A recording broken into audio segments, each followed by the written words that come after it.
The cold came first, not the kind that nipped at your fingers or made you pull your coat tighter. This was the kind that lived in your bones, that turned your breath to glass in your lungs, that made you wonder if you'd wake up at all when you finally closed your eyes. Alara Voss had stopped wondering 3 hours ago. Now she just waited. The rope burned against her wrists, thick, frayed hemp that someone had tied too tight on purpose, because cruelty in Frost Hollow wasn't a bug, it was a feature. Her hands had gone numb somewhere around dawn, right about when Mayor Hutchins had dragged her from the storage cellar and thrown her into this chair like she was nothing more than spoiled meat. Maybe that's all she was to them. The town square stretched out in front of her, a sheet of trampled snow and frozen mud. Buildings pressed in on all sides. The general store with its busted shutters, the saloon with its crooked sign, the mayor's office with its fresh paint that didn't belong in a place this dead. Frost Hollow was a town built on broken backs and empty promises, a settlement that had clawed its way into existence on the edge of the frontier and never quite figured out how to be civilized. Behind her, the crowd was growing. She could hear them, the shuffle of boots, the low murmur of voices that carried a particular kind of excitement, the kind people get when they're about to watch something ugly and pretend they had no choice. Alara didn't need to turn around to know what she'd see. She'd lived in this town long enough to recognize the sound of a mob forming. "Look at her," someone muttered. A woman's voice, sharp with contempt, sitting there like she's the victim. "Thief," another voice added, male this time, older. "Got what she deserved." Alara's jaw tightened. Her lips were cracked and bleeding from the cold, and when she tried to swallow, her throat felt like sandpaper. They hadn't given her water. Hadn't given her anything except this chair, these ropes, and the certainty that whatever came next wasn't going to be fair. It never was. "Folks," Mayor Hutchins stepped into view, his bulk wrapped in a fur coat that probably cost more than most families in Frost Hollow made in a year. He was a big man, all chest and gut, with a face that might have been handsome once before greed and meanness had settled into every line. "Appreciate you all coming out this morning. Like it was a town meeting, like this was democracy. We got ourselves a situation here," Hutchins continued, his voice booming across the square. "This girl, Alara Voss, was caught red-handed stealing food from the general store.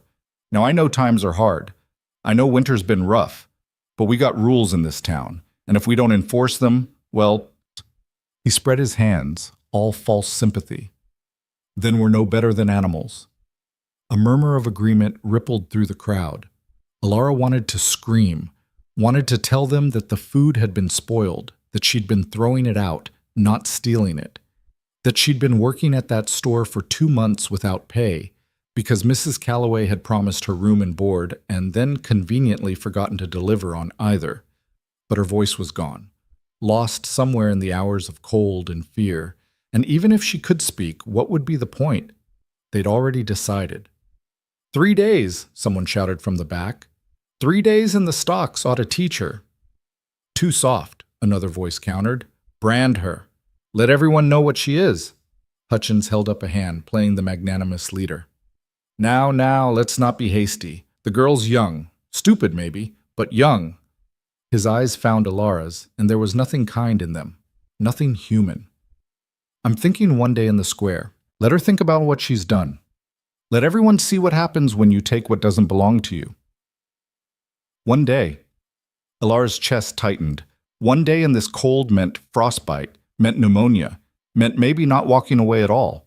And Hutchins knew it. They all knew it. "Seems fair," Mrs. Calloway said, stepping forward from the crowd. She was a thin woman, all angles and spite, with a mouth that never quite closed all the way. "Girl needs to learn respect." The irony wasn't lost on Alara. The woman who'd worked her half to death, who'd fed her scraps and called it charity, now standing there demanding justice for a crime that hadn't even happened. Any objections? Hutchins looked around, his expression daring someone to speak up. Silence. Of course there was silence. This was Frost Hollow.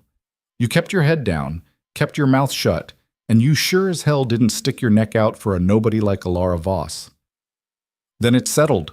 Hutchins clapped his hands together, the sound sharp in the frozen air. One day, starting now. He turned to leave, and that's when the first stone hit. It caught Alara on the shoulder, small and sharp, thrown by someone in the crowd who wanted to participate but didn't want to be seen.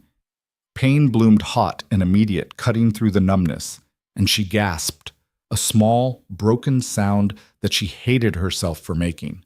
Laughter followed. "Did you see her jump?" "Thought she was tough." Another stone.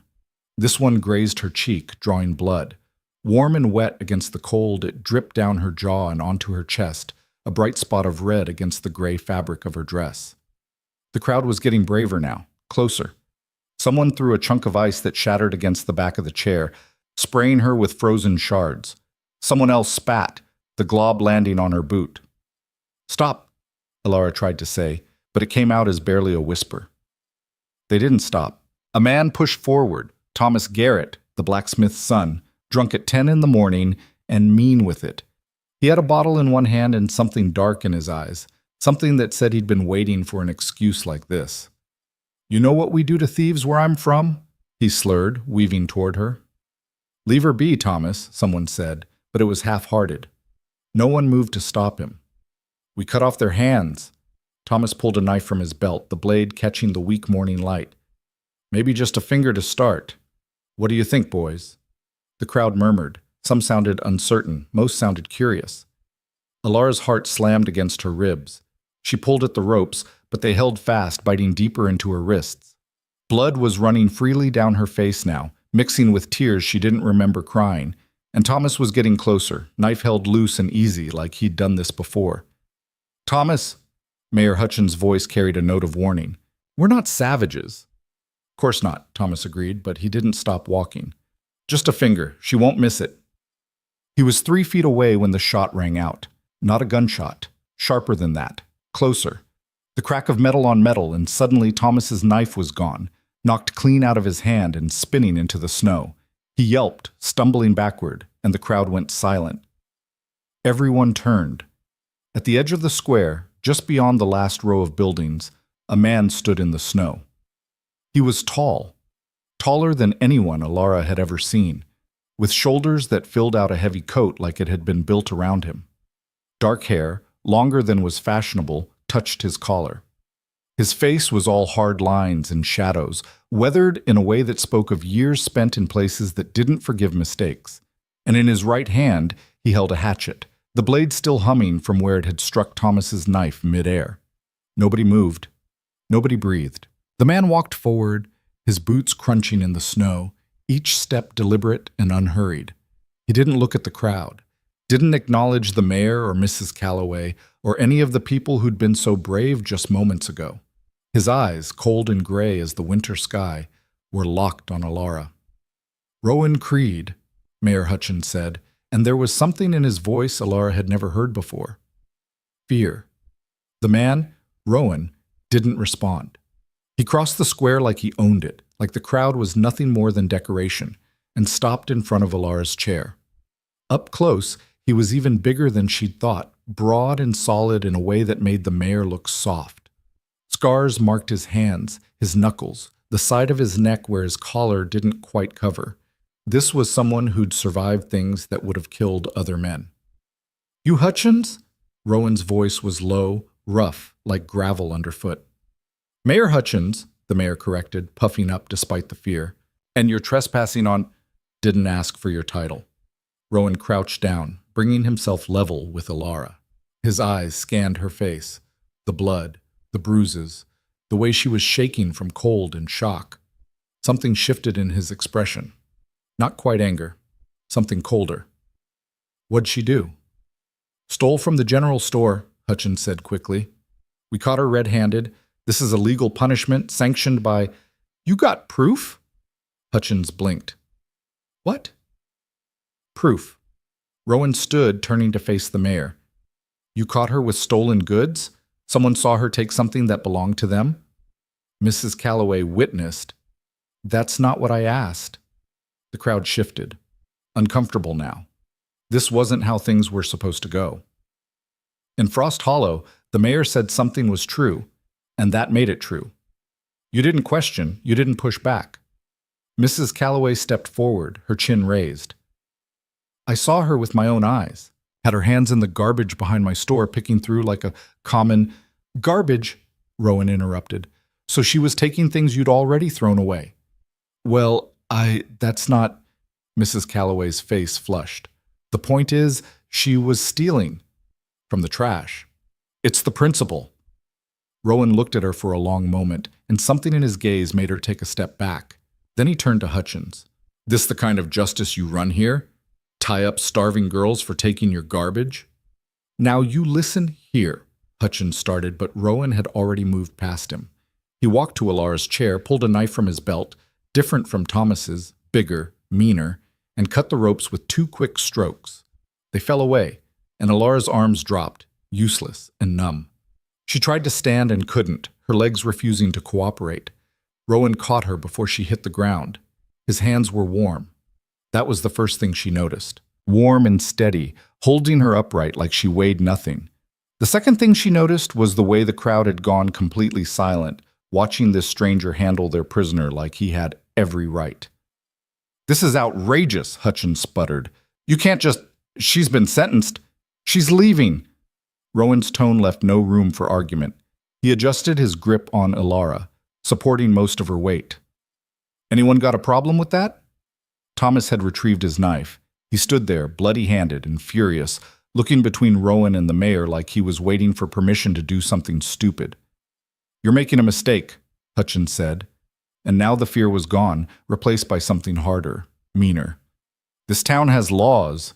You interfere with our justice, there will be consequences. I'll take my chances. We know where you live, Creed.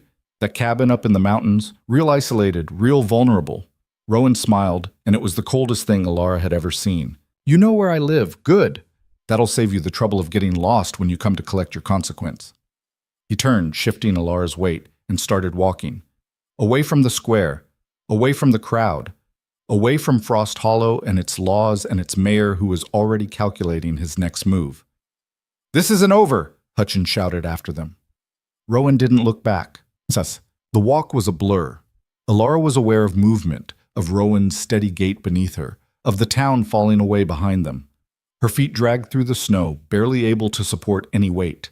Her head felt light, disconnected, like she was floating somewhere above her body and watching all this happen to someone else.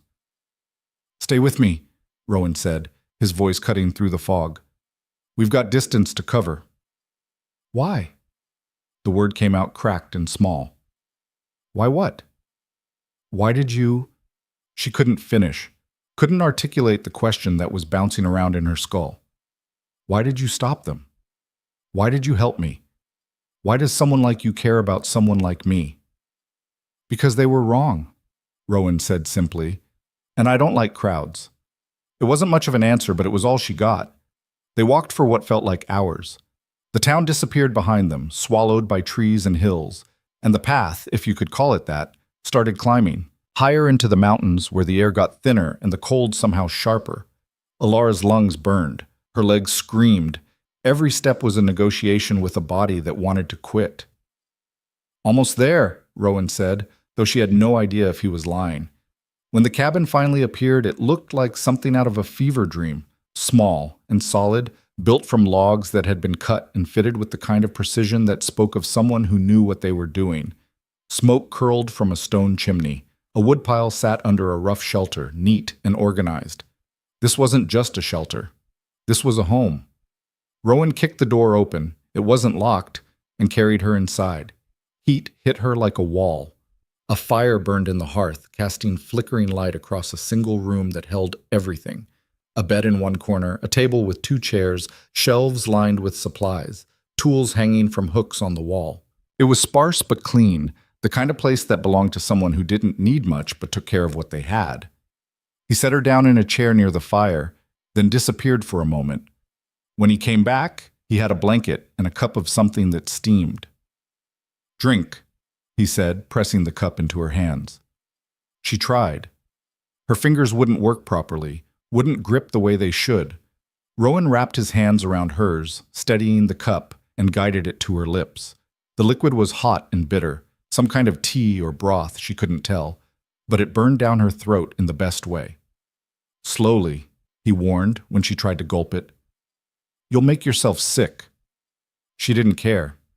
She drank until the cup was empty, and then she sat there, shaking, while the warmth spread through her chest like a small sun. Rowan crouched in front of her, studying her face with an intensity that should have been uncomfortable but somehow wasn't. "You hurt anywhere besides the obvious?" Alara tried to take stock. Her wrists were raw and bleeding. Her cheek was split where the stone had hit. Her shoulder throbbed. Everything else was just cold and exhaustion and the particular ache that came from being powerless. "I'm fine," she lied. "You're not." He stood, moving to a shelf where he pulled down a tin box. "But we'll fix what we can." He worked in silence, cleaning the cut on her face with something that stung, wrapping her wrists in strips of clean cloth that he tore from what looked like an old shirt. His hands were gentle despite their size, careful not to hurt her more than necessary. When he was done, he stepped back and looked at her like he was assessing a problem he wasn't sure how to solve. "You got people?" he asked. "What?" "Family, friends, someone who'll notice you're gone?" Alara laughed, and it came out sharp and bitter. "No." Rowan nodded like he'd expected that. "You got anywhere else to go?" "No." "Then you'll stay here tonight.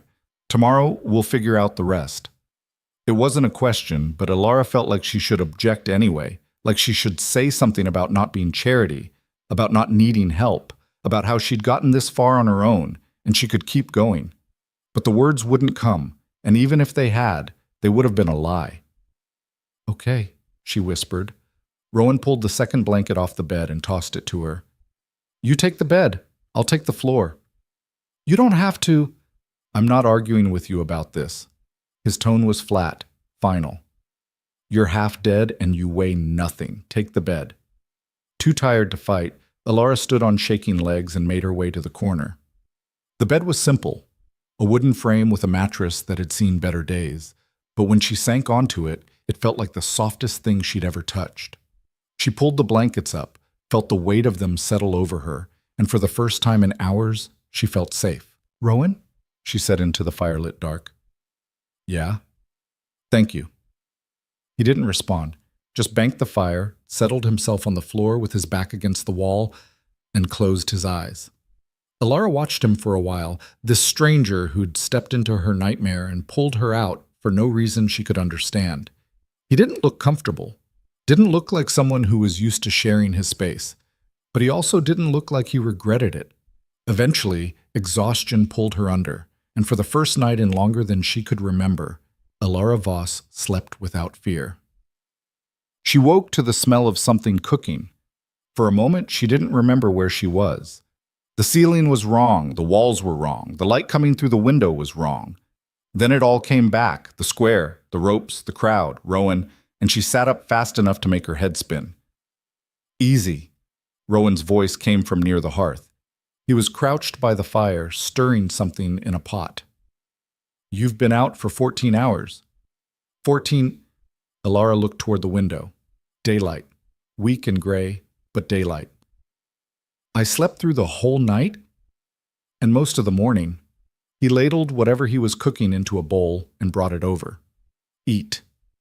It was some kind of stew, meat and vegetables in a thick broth that smelled better than anything had a right to.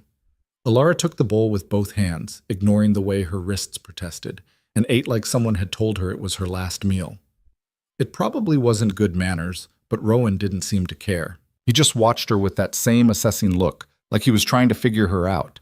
When she finished, he took the bowl and refilled it without comment. "You don't have to," she started. "When's the last time you ate?" he interrupted. Alara thought about it. 2 days, 3? Time had gotten fuzzy in the cellar. "That's what I thought." He handed her the second bowl. "Eat." She did, slower this time, and when she was done, she felt something close to human again. Her body still hurt, everything still hurt, but it was a different kind of hurt. Manageable, survivable. "Thank you," she said again, because it was the only thing she had to offer. Rowan nodded, taking the bowl and setting it aside. Then he sat in the other chair, his hands folded on the table, and looked at her directly. "We need to talk." Alara's stomach dropped. Here it was. The part where he told her she had to leave. where he explained that he'd done his good deed and now it was time for her to figure out the rest on her own. She'd been expecting it, but that didn't make it easier. "Okay," she said quietly. "That mayor," Rowan started. "Hutchins. He the kind of man who lets things go?" "No. Didn't think so." He leaned back, the chair creaking under his weight. "Which means he's going to come looking. Maybe not today, maybe not tomorrow, but soon. And when he does, it's not going to be friendly." "I can leave," Alara said quickly. "I don't want to bring trouble to—" Wasn't finished. His tone was mild, but it shut her up. "You can leave if you want. I'm not keeping you here. But if you go back down that mountain, Hutchins is going to find you. And next time, there won't be anyone to cut you loose." The truth of it settled over her like a weight. He was right. She knew he was right. Frost Hollow didn't forgive and it didn't forget. And if she went back, even if she tried to run somewhere else, they'd find her. Small towns had long memories and longer reach. "So what do I do?" she asked, hating how small her voice sounded. Rowan was quiet for a moment, his eyes on the fire. When he spoke, his voice was careful, measured. "You stay here. Work for your keep. Help with the cabin, the hunting, whatever needs doing. Winter's going to break in a month or two. When it does, you'll have options. You can head to one of the bigger settlements, start over somewhere they don't know your face, or—" He paused. "You can stay longer, build something here." Alara stared at him. "Why would you do that? You don't even know me." "I know enough." He met her eyes. "I know you were starving and you still only took what had been thrown away. I know you didn't fight back when they tied you up, even though you probably wanted to. I know you thanked me twice already, which is 2 times more than most people would." He shrugged. "That's enough." "But look," Rowan's voice went hard, not angry, but firm. "I'm not doing this out of kindness. I'm doing it because I don't like what I saw in that square, and I don't like men like Hutchins who think power means they can do whatever they want. You staying here, working, building something, that's not charity. That's you choosing to survive on your own terms instead of theirs." He stood, moving toward the door. "But it's your choice. I'm not keeping you prisoner. You want to leave, door's right there." He walked out, leaving Alara alone with the fire and the weight of the decision. She sat there for a long time, turning it over in her mind. Stay or go? Safety or risk? Trust this stranger or take her chances with the world? It wasn't really a choice at all. When Rowan came back an hour later, arms full of firewood, Alara was standing by the table, her blanket wrapped around her shoulders. "I'll stay," she said. "For now, if that's really okay." Rowan set the wood down by the hearth, brushing snow from his coat. "It's okay. I'll work," she added quickly. "I'm not useless. I can cook, clean, mend things. I worked at the general store, so I know inventory, organization. I can—" "Alara." She stopped, the words dying in her throat. "You don't have to sell yourself to me." His voice was quieter now, almost gentle. "I said you could stay. I meant it. We'll figure out the details as we go." And somehow, that was harder to accept than anything else. Kindness without expectation. Help without strings. It didn't fit with anything she'd learned about how the world worked, but maybe that was the point. "Okay," she said. "Okay." Rowan moved past her, starting to unload his coat. "First thing you need to know about living up here, it's not easy. Winter's not done with us yet. We've got maybe 6 weeks before the thaw, and until then, every day's a fight. You're going to be cold, tired, probably miserable. Still want to stay?" Alara thought about the alternative. Frost Hollow. The mayor. The crowd. The rope. "Yes," she said. "Then we start tomorrow. Tonight, you rest." He hung his coat on a hook, then paused. "One more thing." "What?" "If Hutchins comes, when he comes, it's going to get ugly. I need to know you can handle that." "Handle what?" Rowan looked at her, and there was something in his eyes she couldn't quite read. "Violence. I'm not a killer, but I'm not a pacifist either. If they come here looking for trouble, I'm going to give it to them. You need to be ready for that." Alara swallowed. "I'll be ready." He studied her for another moment, then nodded. "Get some more rest." Tomorrow we work." He didn't need to tell her twice. Alara climbed back into the bed, pulled the blankets up, and let herself sink into the warmth. Outside, the wind picked up, rattling the shutters. Inside, the fire crackled. And somewhere in between, Alara Voss started to believe that maybe, just maybe, she was going to survive this. The days that followed fell into a rhythm. Rowan woke before dawn every morning, moving through the cabin with a quiet efficiency that spoke of years doing this alone. He'd build up the fire, heat water for coffee, and by the time Alara dragged herself out of bed, there'd be a cup waiting for her on the table. "Sleep okay?" he'd ask, the same question every morning. "Yes," she'd lie, because the nightmares still came most nights, dreams of the square, the ropes, the crowd, but they were getting easier to push away.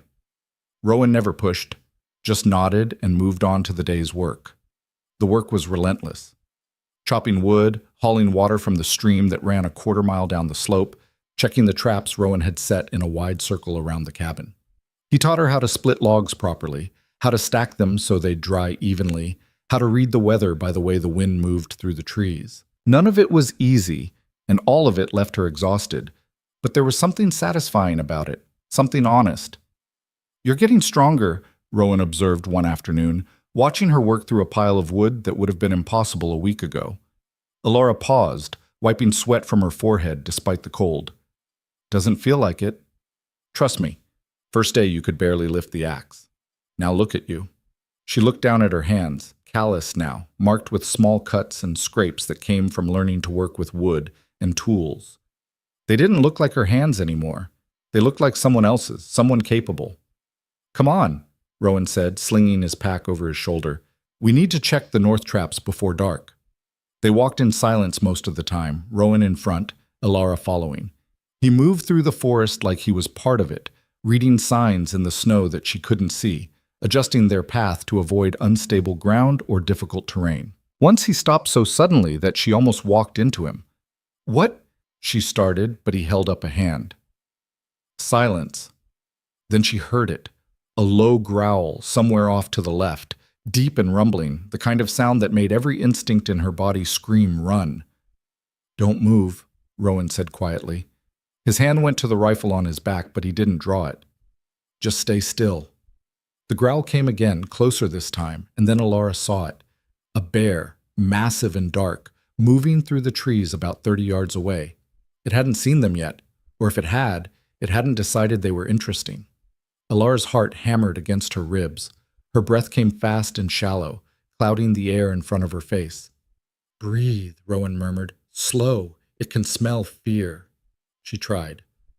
Forced herself to take longer, deeper breaths to calm the panic that wanted to take over. The bear paused, sniffing the air, then turned and lumbered away into the trees. They stood frozen for another full minute before Rowan finally relaxed. "That," he said, "is why we don't go anywhere unarmed." Alara's legs felt like water. "Does that happen often?" "Often enough." He started walking again, like they hadn't just had a close encounter with something that could have torn them both apart. "You did good, though. Didn't panic." "I definitely panicked." "Yeah, but you didn't run. That's the important part." He glanced back at her. "Running makes you pray." It became a kind of lesson, how to live in a place that didn't care if you survived, how to read the forest, how to move through it, how to respect the things that could kill you without making yourself an easy target. Rowan taught her to shoot, starting with bottles on a fence post and working up to moving targets. Her aim was terrible at first, but she got better. Everything up here was about getting better or dying. At night, they'd sit by the fire, eating whatever Rowan had hunted or trapped that day. Sometimes they talked. Sometimes they didn't. Alara learned that Rowan wasn't big on conversation. He'd go hours without saying more than a few words. But when he did talk, it was always worth listening to. "You ever think about leaving?" she asked one night, watching him sharpen his knife by the firelight. "Leaving where?" "Here. The mountain. All of it." Rowan was quiet for a moment, testing the blade's edge with his thumb. "Used to. When I first came up here, I thought it was temporary. Figured I'd stay a season, maybe 2, then head back to civilization." He set the knife aside. "That was 8 years ago." "What made you stay?" "Same thing that'll make you stay if you're not careful." He looked at her across the fire. Up here, you don't have to pretend to be something you're not. Don't have to smile at people you hate or follow rules that don't make sense. You just survive. And that's enough. Alara thought about Frost Hollow, about the years she'd spent trying to fit into a place that had never wanted her. That sounds good. It is. Until it isn't.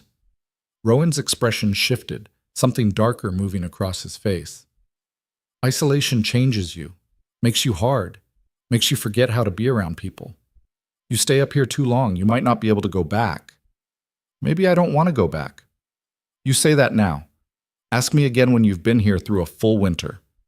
But Alara was already halfway through winter, and every day that passed, the thought of leaving felt more impossible. Not because she couldn't, Rowan had made it clear she was free to go whenever she wanted, but because she didn't want to. Up here, she had purpose. She had work that mattered, food that she'd helped provide, a roof that she'd helped maintain. And she had Rowan, who asked nothing of her except that she pull her weight and be honest. It was more than she had ever had anywhere else. The nightmares started to fade. Not all at once, but gradually, like ice melting. Some nights she'd still wake up gasping, still feel the phantom bite of rope on her wrists, but Rowan never made a big deal out of it. He'd just stoke the fire, make sure she had water, and give her space to pull herself back together. "You're doing better," he said one morning, surprising her. "How can you tell?" "You don't flinch anymore when I move too fast. And you smiled yesterday when that rabbit got caught in the snare. Small things, but they matter." Alara hadn't realized he'd been paying that much attention. "I feel better." "Good." He handed her a cup of coffee, their morning ritual. "Because starting today, you're going to need to be." "Why?" Rowan moved to the window, looking down the mountain toward where Frost Hollow sat invisible in the distance. "Weather's changing, warming up. That means the pass will clear soon." Understanding settled cold in Alara's chest, "which means they can reach us." "Yeah," he turned back to her. "Hutchins isn't going to let this go. He's been waiting for winter to break, and when it does, he'll come. With men, with weapons, and he'll want blood for what I did." "We could run," Alara said quickly. "Go deeper into the mountains, somewhere they can't find us." "We could," Rowan's voice was measured. "Or we could stand." "Against how many? The whole town?" "Not the whole town. Most of them don't care enough. But Hutchins will bring whoever he can pay or scare into coming with him. 10 men, maybe 15. Enough to make a point." The numbers felt impossible. "How do we fight that?" "Carefully." Rowan moved to the wall where his weapons hung. Rifles, knives, the hatchet he'd used to knock away Thomas's blade. "And with the understanding that we're not trying to kill anyone. We're trying to make it cost more than they're willing to pay." Alara swallowed hard. "You really think we can do that?" Rowan looked at her, and something in his expression softened. "I think you're stronger than you know, and I think you've already survived worse than what's coming. So yeah, I think we can." He was wrong about her having survived worse. Nothing she'd faced had involved armed men coming to kill her, but Alara appreciated the confidence anyway. "What do you need me to do?" she asked. "For now, keep doing what you're doing. Get stronger. Learn the land. When they come, I'll need you sharp and ready to move fast." He paused. "And I need you to promise me something." "What?" "If it goes bad, if I tell you to run, you run. No arguments, no trying to help. You just go." "Rowan, promise me, Alara." She wanted to argue, wanted to tell him that she wasn't going to abandon him, that they were in this together now, but the look in his eyes told her that this wasn't negotiable. "I promise," she said quietly. Rowan nodded, satisfied. Then he grabbed his coat and headed for the door. "Come on, we've got work to do." They spent the next week preparing. Rowan showed her every trail, every escape route, every place where someone could hide or make a stand. He taught her to shoot moving targets, to reload fast, to stay calm when adrenaline was screaming through her system. They stockpiled supplies, reinforced the cabin's door and shutters, set up early warning systems using bells and tripwires in the forest. It felt like preparing for war. Maybe it was. Alara tried not to think about it too much, tried to focus on the work, on getting better, on being useful. But at night, lying in bed, she couldn't help but wonder if she was worth all this trouble. If Rowan wouldn't have been better off if he'd just left her in that square to take whatever punishment Frost Hollow wanted to dish out. She never said it out loud. Rowan would have just told her she was being stupid, and he would have been right. But the thought lingered anyway. A small voice in the back of her mind asking why. Why had he helped her? Why was he risking his life? Why did any of this matter? She didn't have answers, but she was starting to suspect that maybe, just maybe, Rowan didn't either. That maybe he'd stepped into that square on instinct, on some deeply buried sense of right and wrong that he couldn't ignore even if he'd wanted to. And now they were both here, committed to a path neither of them had fully chosen, trying to figure out how to survive what came next. The morning it happened, Elora woke to silence. Not the normal silence of the mountain. There was always sound if you listened for it, always wind or birds or the creek running, but complete oppressive silence, like the world was holding its breath. She sat up, heart already pounding, and looked toward where Rowan usually slept. He was gone. Elora threw off the blankets and crossed to the window. Outside, the world was gray and still, the early morning light weak and watery. And there, moving up the trail toward the cabin, were shapes. Men. A lot of them. Frost Hollow had come. Elora's breath fogged the window as she counted. 12 men. Maybe more behind them, harder to see in the weak light. They moved in a loose formation, spread out enough that they couldn't all be taken down at once, tight enough that they could support each other. Whoever was leading them knew what they were doing. She spotted Mayor Hutchins in the middle of the pack, his bulk unmistakable even at a distance. Thomas Garrett was there too, walking with the swagger of someone who thought he was about to get revenge. The others she didn't recognize, but it didn't matter. They were here, and they weren't coming to talk. "Rowan?" she called out, her voice tight. No answer. Elora moved away from the window, scanning the cabin. His rifle was gone. His coat, the hatchet that usually hung by the door. He'd left while she was still asleep, which meant he'd known they were coming before she did. The silence made sense now. He'd gone out to meet them. Alone. Her first instinct was to run after him, to grab a weapon and back him up, but his words echoed in her head. "If I tell you to run, you run." She hadn't promised to run if he went out alone. That had been a loophole she'd left herself deliberately, and now she was going to use it. Elora pulled on her boots, threw on the heavy coat Rowan had given her 2 weeks ago, and grabbed the rifle he'd been teaching her to shoot. She checked the chamber, loaded, and slung it over her shoulder. Then she slipped out the back door, the one that faced away from the approaching men, and circled wide through the trees. The forest was silent around her, that same held breath quality that made her skin crawl. She moved as quietly as she could, using the techniques Rowan had drilled into her. Step on packed snow, not fresh powder. Avoid branches. Keep low. Don't skyline yourself. She found him 200 yards down the trail, positioned behind a fallen tree that gave him cover and a clear view of the path. He didn't turn when she approached, but she saw his shoulders tense. "Told you to stay in the cabin," he said quietly. "You didn't tell me to do anything. You were gone when I woke up."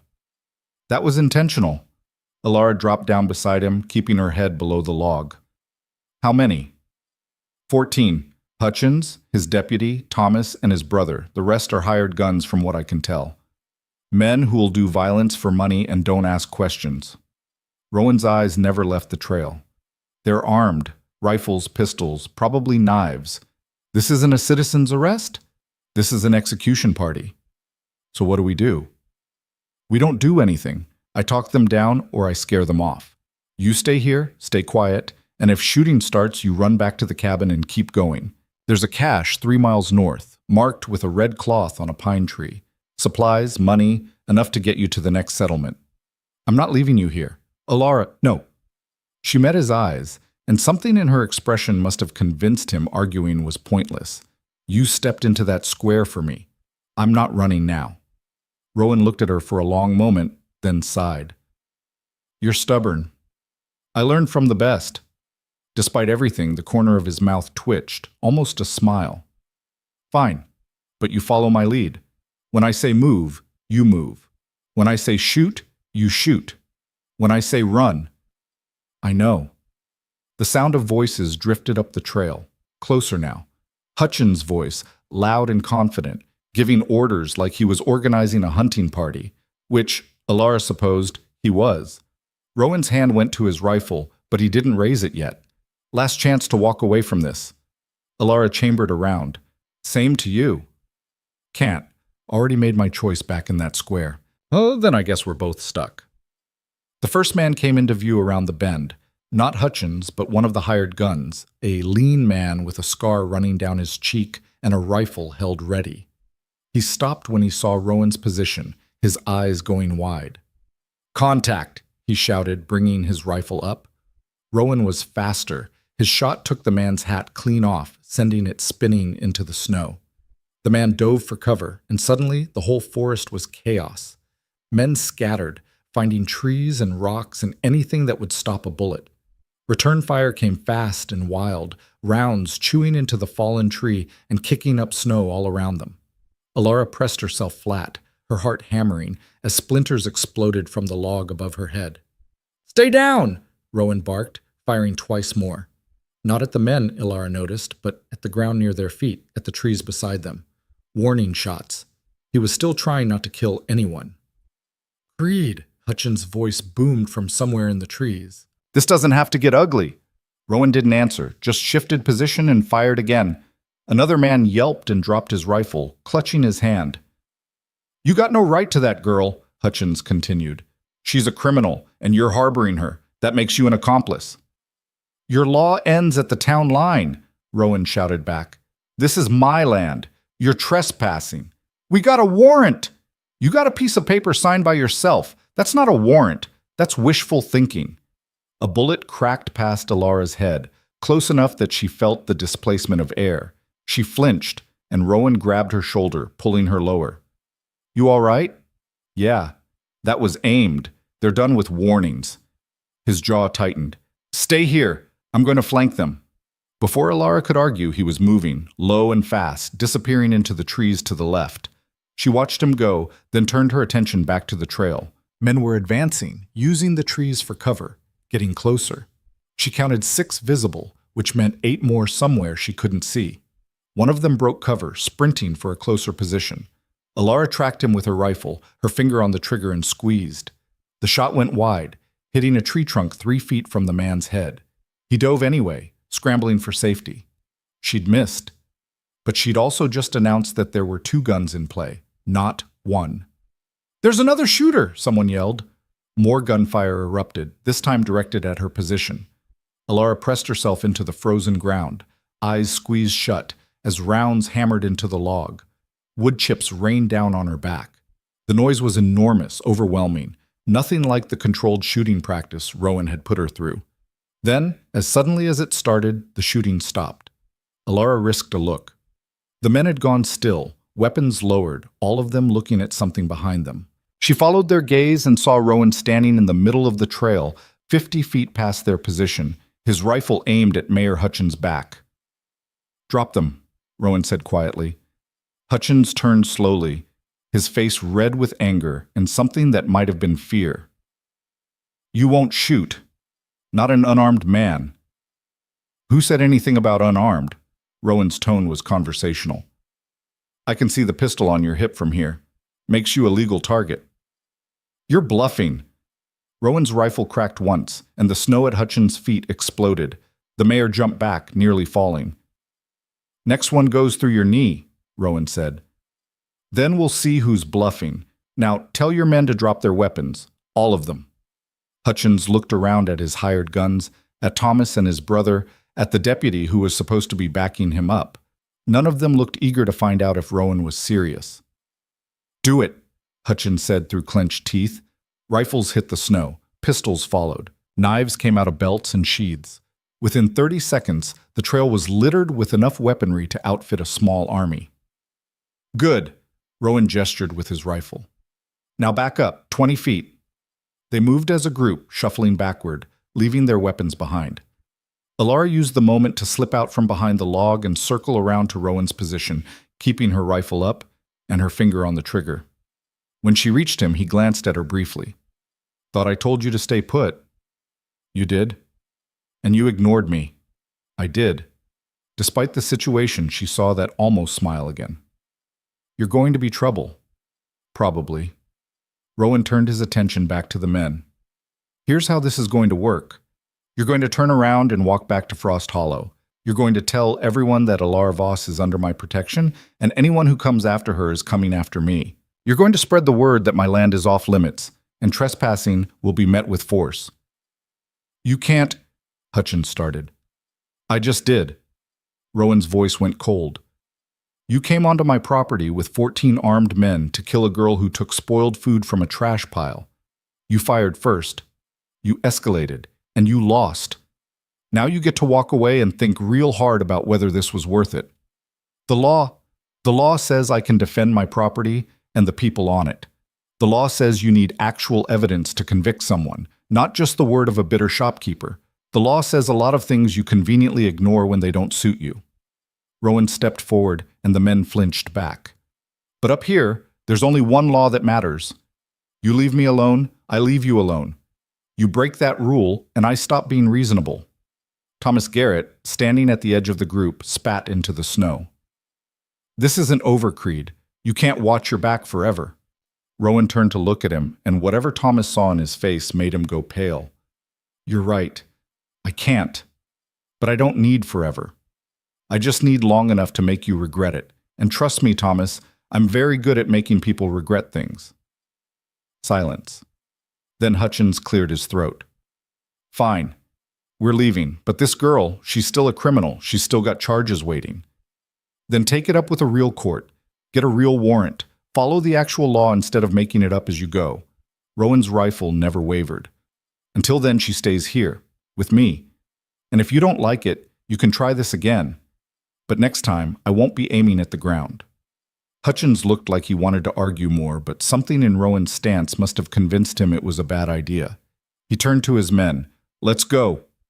They started walking, slowly at first, then faster as they put distance between themselves and Rowan's rifle. Thomas was the last to turn, throwing one more hateful look over his shoulder before disappearing down the trail. Rowan waited until they were completely out of sight, then lowered his rifle. His shoulders sagged slightly, the only sign of tension releasing. That was close, Alara said. Too close. I was hoping they'd turn back before it got to shooting. He looked at her. You did good. That shot you took, even though it missed, it made them think twice about advancing. I was aiming for him. I know. But the fact that you tried matters. They know now that you're not just hiding behind me. He started gathering up the abandoned weapons. Help me with these. We'll stash them in the cache. They worked in silence, collecting rifles and pistols and knives, bundling them into a makeshift sling made from someone's dropped coat. It took 3 trips to haul everything back to the cabin, and by the time they were done, Alara's arms ached and her hands were numb from the cold. Inside, Rowan stoked the fire while Alara collapsed into a chair. The adrenaline was wearing off now, leaving her shaky and exhausted.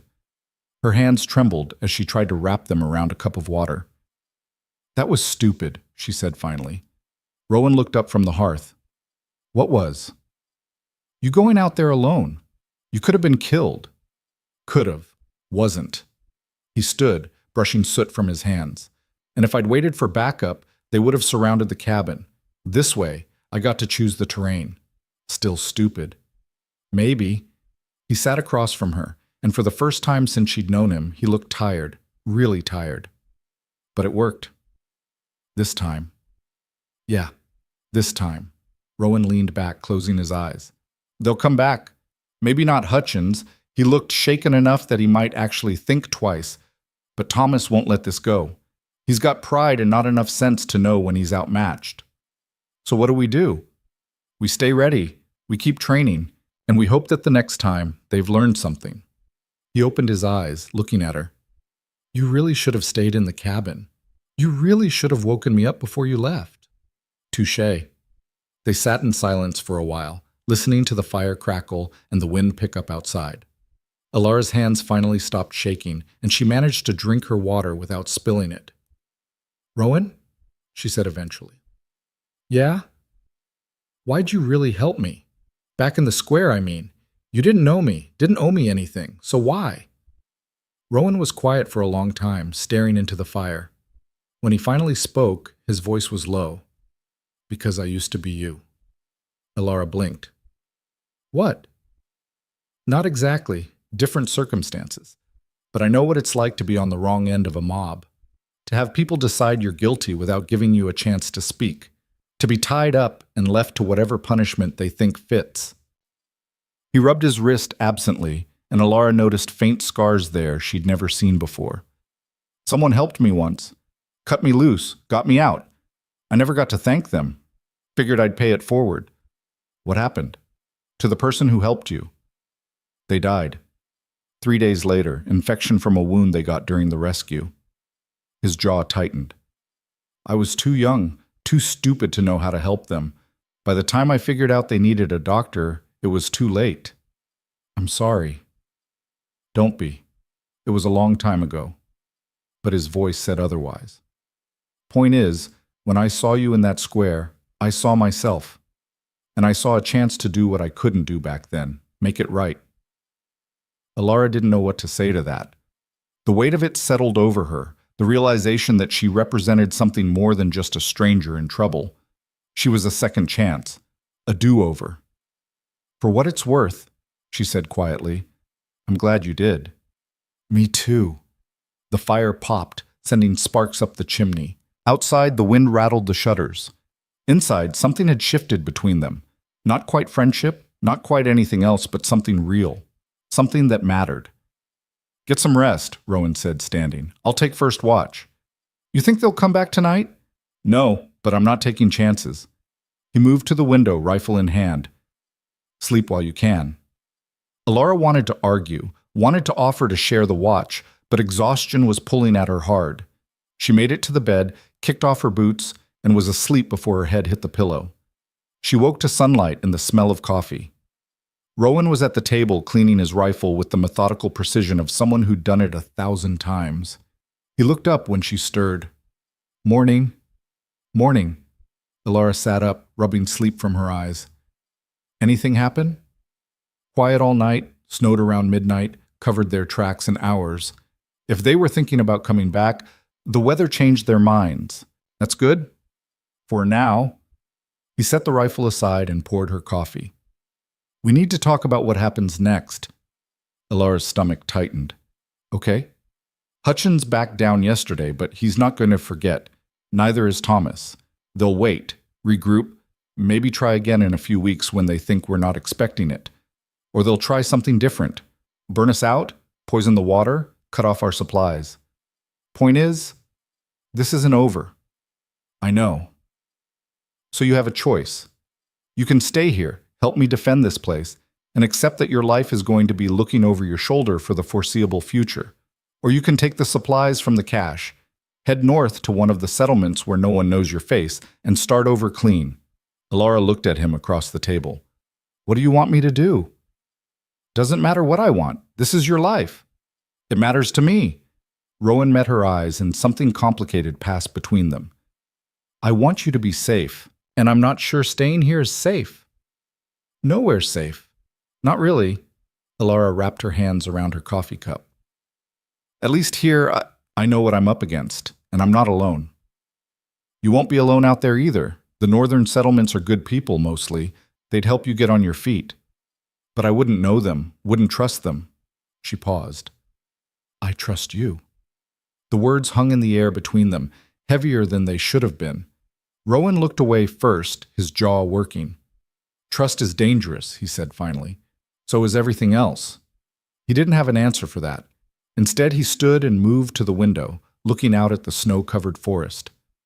If you stay, things are going to get harder before they get better. I can't protect you from everything.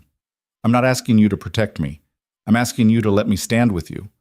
Rowan turned back to her, and for the first time since she'd known him, he looked uncertain, like he was standing on the edge of something and couldn't decide whether to jump. All right, he said quietly, you can stay. But we do this right. No more you ignoring orders. No more rushing into danger without thinking. We work as a team or we don't work at all. Deal. And you keep training every day. Shooting, tracking, survival skills. If something happens to me, you need to be able to handle yourself. Nothing's going to happen to you. You don't know that. Neither do you. They stared at each other, and Alara realized they were both stubborn enough that this could go on forever. She broke first, standing and moving to the table where her rifle leaned against the wall. Fine. Let's train. What are we working on today? Rowan looked like he wanted to keep arguing, but something in her expression stopped him. Long-range shooting. There's a clearing about a mile east with good sight lines. We'll set up targets at distance, see how you do. They spent the morning trudging through snow to the clearing Rowan had mentioned. It was exactly as he'd described, a wide, flat space surrounded by trees with clear lines of sight in multiple directions. He set up targets at varying distances, using pieces of wood marked with charcoal, then handed Alara his rifle. This is a longer barrel than what you're used to. Heavier. You'll need to adjust for drop at distance. Alara settled into position, the rifle butt pressed against her shoulder. She sighted down the barrel at the closest target, maybe 100 yards out. Breathed in, breathed out, squeezed the trigger. The shot went high and left, missing by a good 2 feet.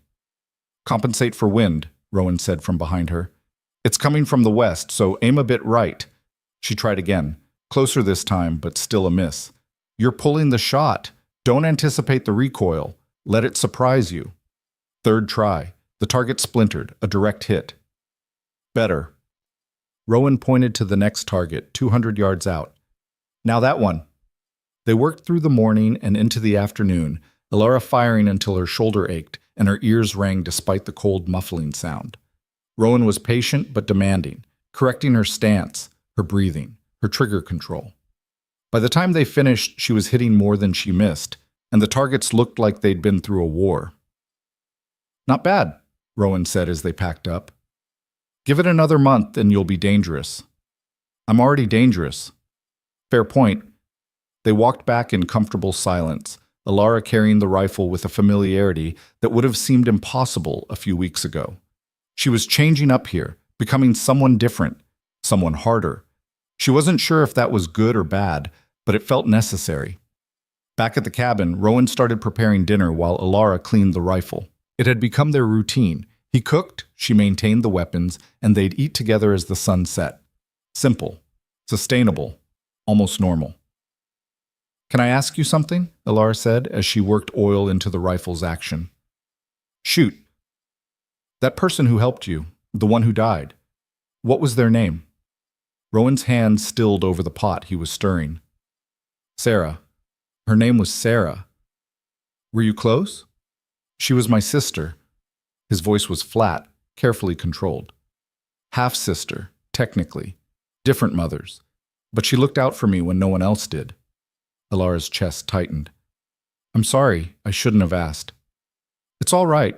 Been long enough that talking about it doesn't hurt as much. He resumed stirring, but his movements were stiffer now. She was tough. Tougher than me in a lot of ways. When our town turned on me, they said I'd stolen from the church, which I hadn't. She was the only one who believed me. Cut me loose, got me out, took a knife to the ribs for her trouble. What happened to the town? Burned down 3 years later. Lightning strike during a dry summer. Nothing left but ashes and memories. He ladled stew into bowls. Sometimes I think about going back, seeing if there's anything worth salvaging. Then I remember there's nothing there I want to find. They ate in silence, the weight of the conversation settling over them. Alara understood now why Rowan had stepped into that square. Why he'd risked everything for a stranger. He wasn't just helping her, he was honoring his sister, making her sacrifice mean something. She'd be proud of you, Alara said quietly. Rowan looked up, surprised. What makes you say that? Because you turned what happened to you into something good. You didn't let it make you bitter or cruel. You could have walked past that square and kept going, but you didn't. That takes strength. Or stupidity. Sometimes they're the same thing. Rowan almost smiled at that. You might be right. The days that followed settled back into rhythm, but with a new edge of urgency. Rowan pushed her harder in training, teaching her not just to shoot, but to think tactically.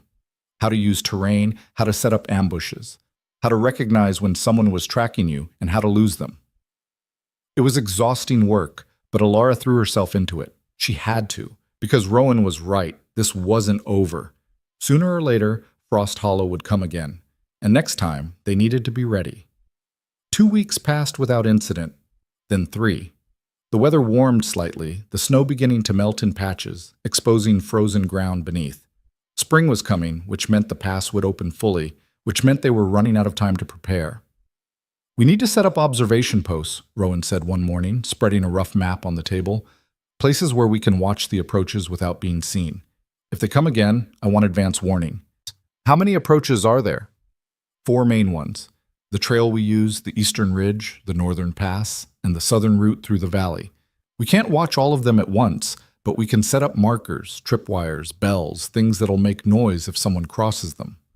"What about false trails? Lead them somewhere we want them instead of where they want to go?" Rowan looked at her with something like approval. "That's good thinking. We could funnel them into the clearing where we've been training. Open ground, no cover.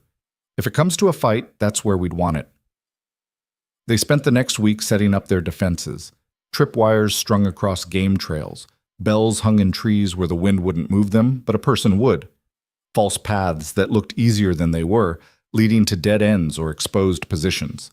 It was careful, methodical work, and by the time they finished, the mountain felt different.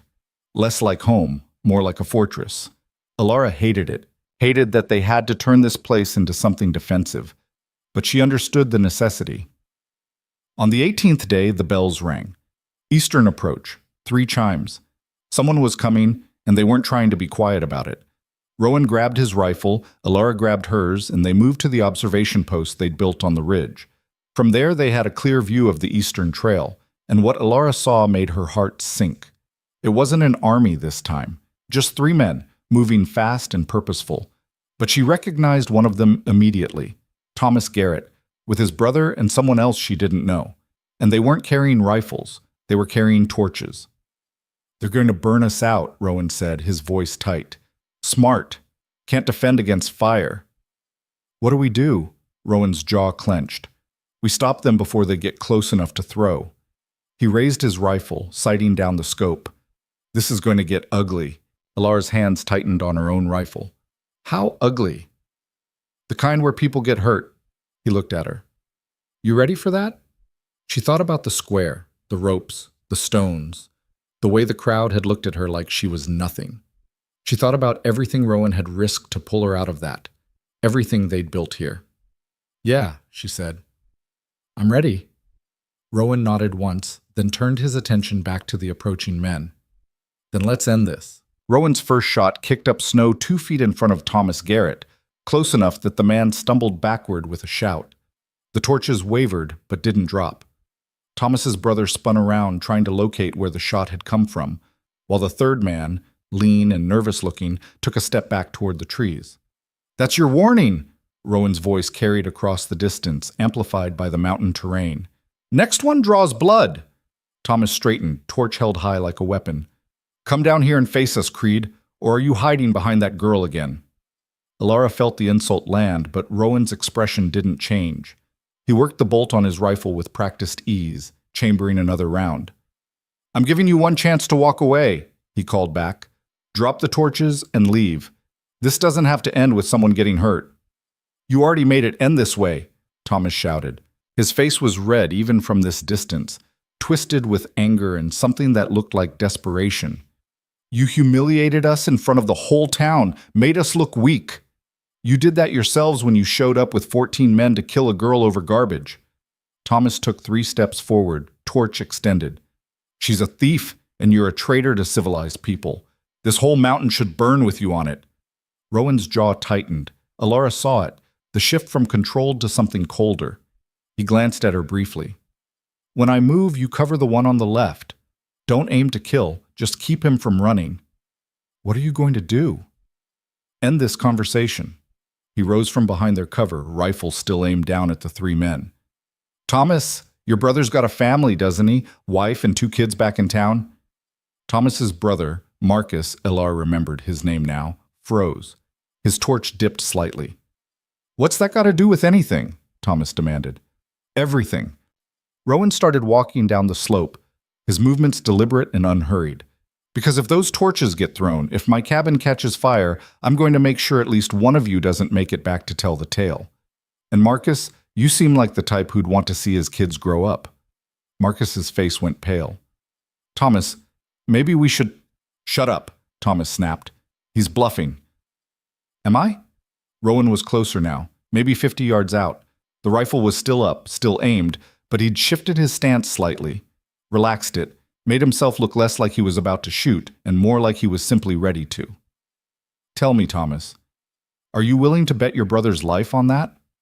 The third man dropped his torch in the snow. It hissed and went out. Coward, Thomas spat at him, but his own torch was wavering now. Smart, Rowan corrected. He knows when he's outmatched. His eyes locked on Thomas. Question is, do you? For a long moment, nobody moved. Elara kept her rifle trained on the nervous man who'd dropped his torch, watching for any sign he might go for a weapon. The wind picked up, carrying smoke from the remaining torches across the clearing. Time stretched thin and taut, ready to snap. Marcus broke first. He threw his torch down and stepped away from it, hands raised slightly. I'm done. This is crazy. I got kids to get home to. Marcus! Thomas's voice cracked with disbelief and rage. You're really going to let this bastard... He's right, Thomas. Look at him. He's not scared. He's not even angry. He's just waiting for us to give him an excuse. Marcus took another step back. I'm not dying on this mountain for your pride. Thomas's face went through several expressions: shock, betrayal, fury, before settling on something uglier. He turned back to Rowan, torch gripped so tight his knuckles were white. Fine. They can run. But you and me, Creed, we settle this.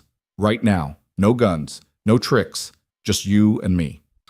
Rowan lowered his rifle slightly. That's a bad idea. Why? You scared to face me without that rifle? No, I'm trying to save you from doing something stupid that'll get you killed. Thomas laughed, sharp and bitter.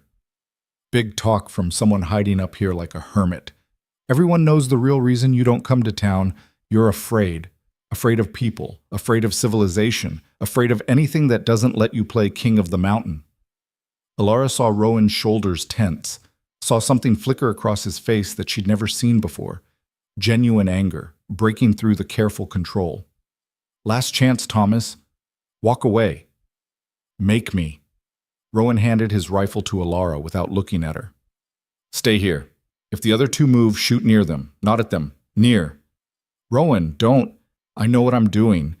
His voice was quiet, calm, but there was steel underneath.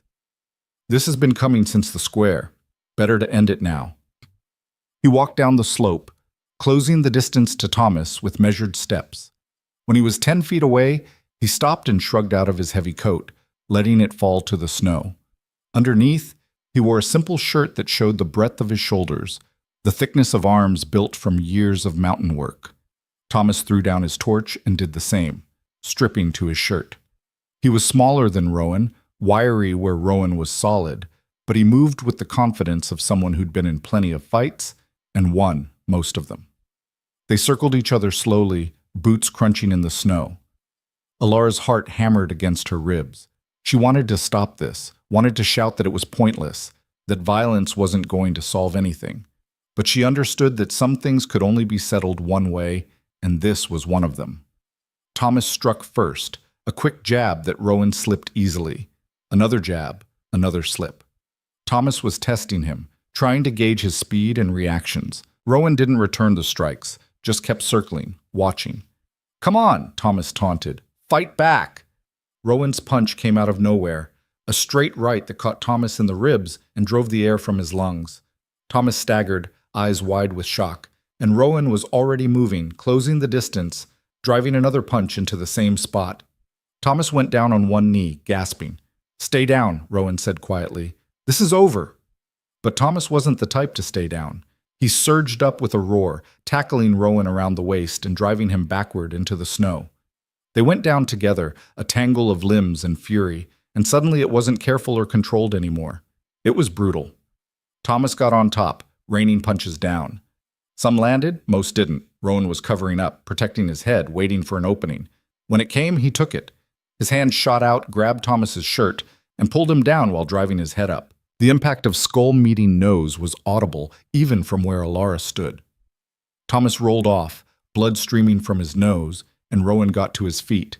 His lip was split, already swelling, and there was a cut above his eye that was leaking blood down his face.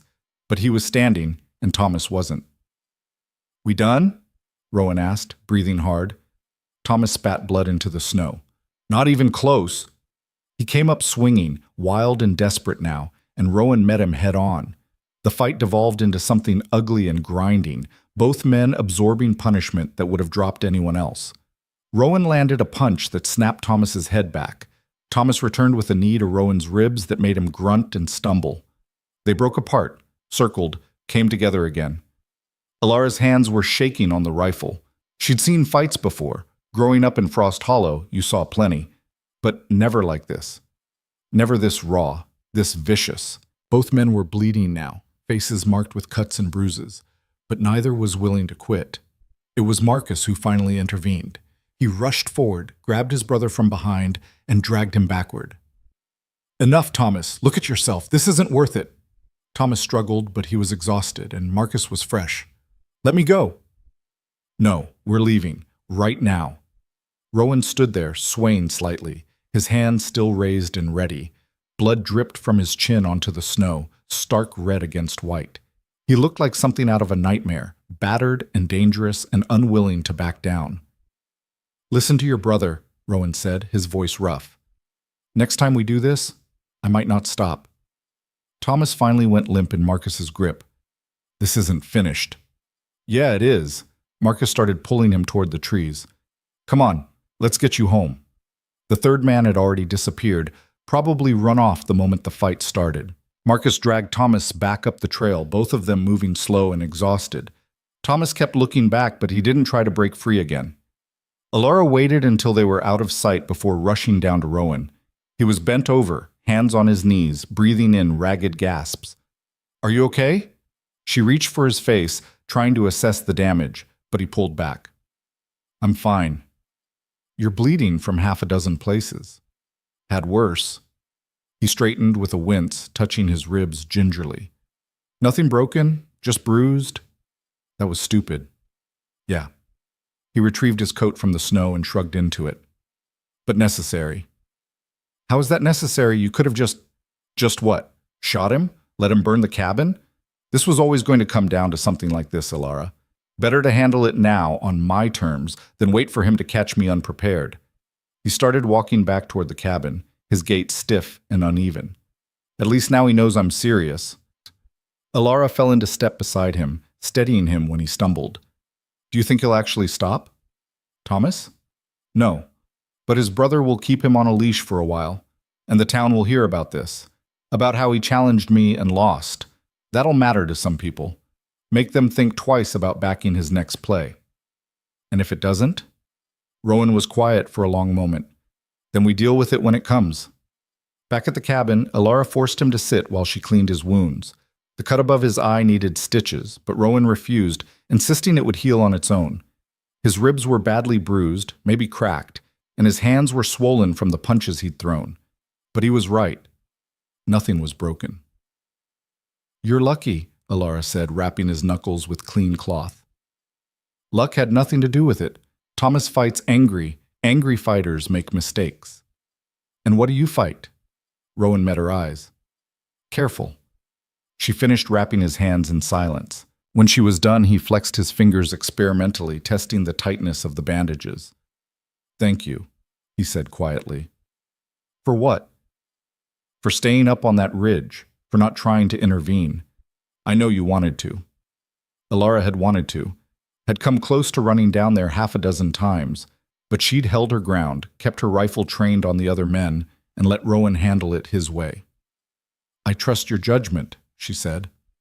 Something shifted in Rowan's expression. "You shouldn't.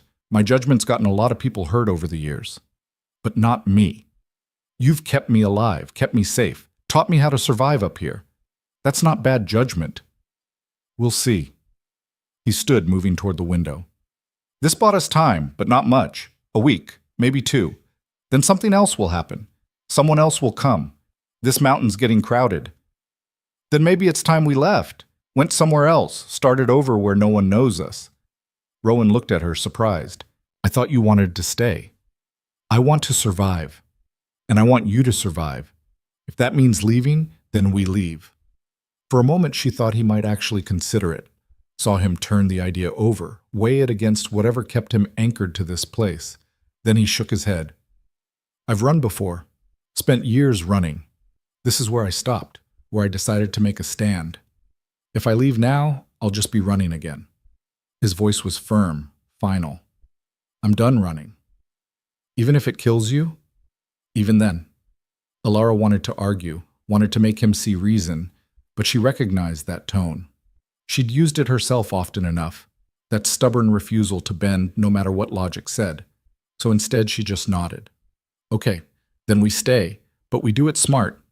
No more standing in the open during fights, no more giving them chances to get close." Agreed. They spent the rest of the day reinforcing the cabin. Rowan, despite his injuries, insisted on helping. They nailed shutters over the windows that could be closed and barred from inside, set up firing positions with good sight lines, moved their ammunition and supplies to places where they could be accessed quickly if needed. By the time night fell, the cabin felt less like a home and more like a bunker. Alara hated it, but she understood it. That night, she couldn't sleep. Every sound made her jump: the wind, the creak of settling wood, the distant crack of ice on the stream. She lay in bed, staring at the ceiling, while Rowan sat by the fire cleaning his rifle for the third time that day. "You should rest," she said finally. "You're hurt." "I'll rest when I'm dead." "That might be sooner than you think if you don't take care of yourself." He glanced at her, the firelight catching the bruises on his face and making them look worse. "You worried about me?" "Of course I am. You're all I've got up here." The words came out before she could stop them, more honest than she'd intended. Rowan went still, his hands pausing on the rifle. "That's not true. You've got yourself. You're strong enough to make it on your own now." "Maybe, but I don't want to." Alara sat up, wrapping the blanket around her shoulders. "You asked me why I wanted to stay, back when all this started. I told you I trusted you, and that's true. But it's more than that. For the first time in my life, I feel like I'm part of something, like I matter. And I'm not giving that up just because some asshole from town has a grudge." Rowan looked at her for a long time, something complicated working behind his eyes. "You matter," he said finally. "More than you know. Then stop trying to push me away. Stop acting like I'm some burden you have to protect. We're partners in this, equal partners."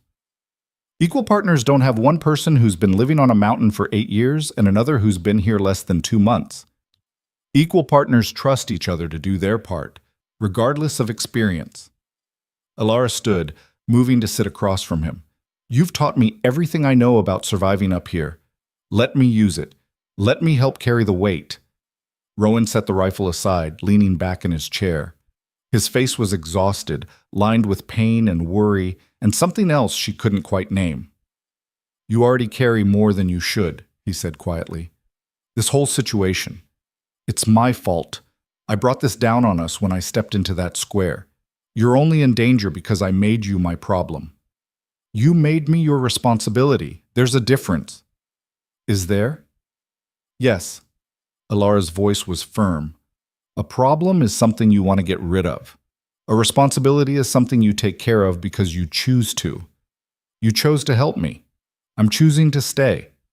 Those are our decisions, and we both get to live with the consequences."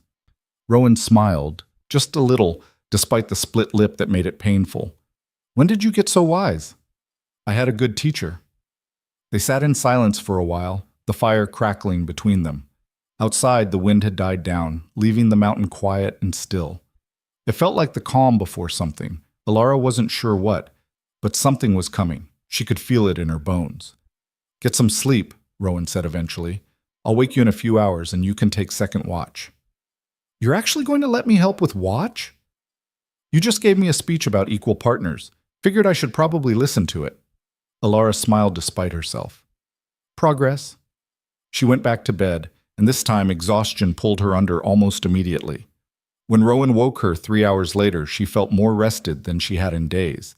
She took up position by the window while he finally allowed himself to sleep, and she watched the mountain slowly lighten with the coming dawn. Nothing moved out there. No men with torches, no armed mobs, No threats creeping through the trees, just snow and silence and the vast, indifferent wilderness that had become her home. But Alara knew better than to trust the quiet. She'd learned that much at least. The quiet was just waiting, and sooner or later, it would break. 3 days passed without incident. Rowan's injuries healed slowly, the swelling going down, the bruises fading from black to purple to yellow. He moved stiffly at first, favoring his ribs, but he refused to slow down. There was too much work to do, too many preparations to make. They expanded their early warning system, adding more tripwires and bells, set up caches of supplies at strategic points around the mountain, places they could fall back to if the cabin became indefensible. Practiced their shooting until Alara could hit a moving target at 200 yards more often than not. On the 4th day, they saw smoke rising from the valley. Not a lot, just a thin column that could have been a campfire.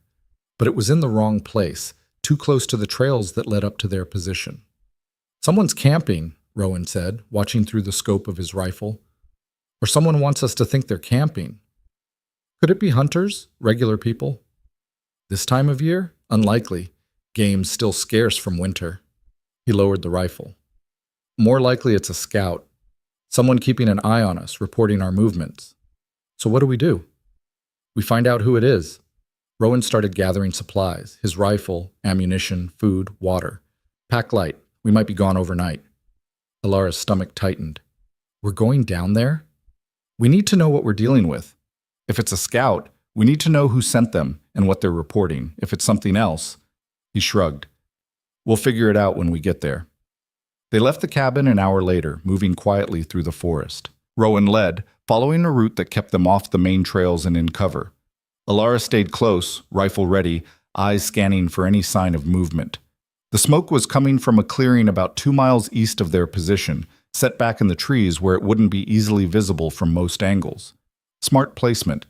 Whoever had built that fire knew what they were doing. Rowan signaled for Alara to stop. They were close now, maybe 100 yards out. He gestured for her to circle left while he went right, boxing in the clearing from 2 sides.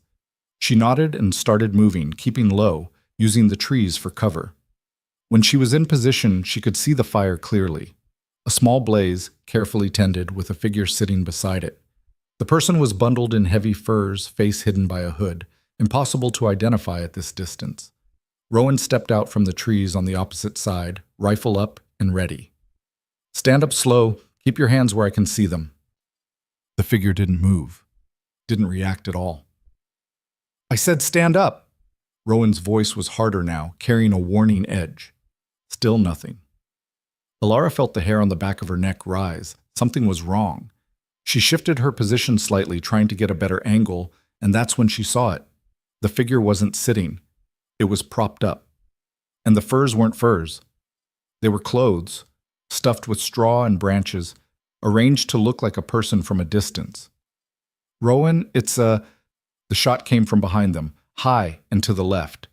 The round cracked past Alara's head close enough that she felt the heat of it, and she was moving before her brain caught up, diving behind a tree as more shots followed. Rowan had already disappeared, melting into the forest like he'd never been there. Return fire came from his position, 3 quick shots aimed at where the ambush had come from, and then he was calling out to her. "Alara, fall back to the rally point!" She didn't need to be told twice. The rally point was a location they'd agreed on before leaving the cabin, a defensible position halfway back that they could retreat to if things went wrong. Alara ran, keeping her head down, as bullets chewed up the trees around her. She made it 50 yards before someone stepped out in front of her. It was the nervous man from the torch incident, the one who dropped his weapon first. But he didn't look nervous now. He looked determined, and he had a pistol aimed at her chest. "Stop right there," he said. Alara stopped. Her rifle was up, but so was his pistol, and at this range they'd both hit. "I don't want to shoot you," the man continued, "but I will if you move. Put the rifle down." "Can't do that." "Then we both die. That what you want?" Behind him, Alara could hear more shooting. Rowan was engaged somewhere, probably outnumbered, probably in trouble. Every second she wasted here was a second he had to fight alone. "What's your name?" she asked. The man blinked, surprised by the question. "What?"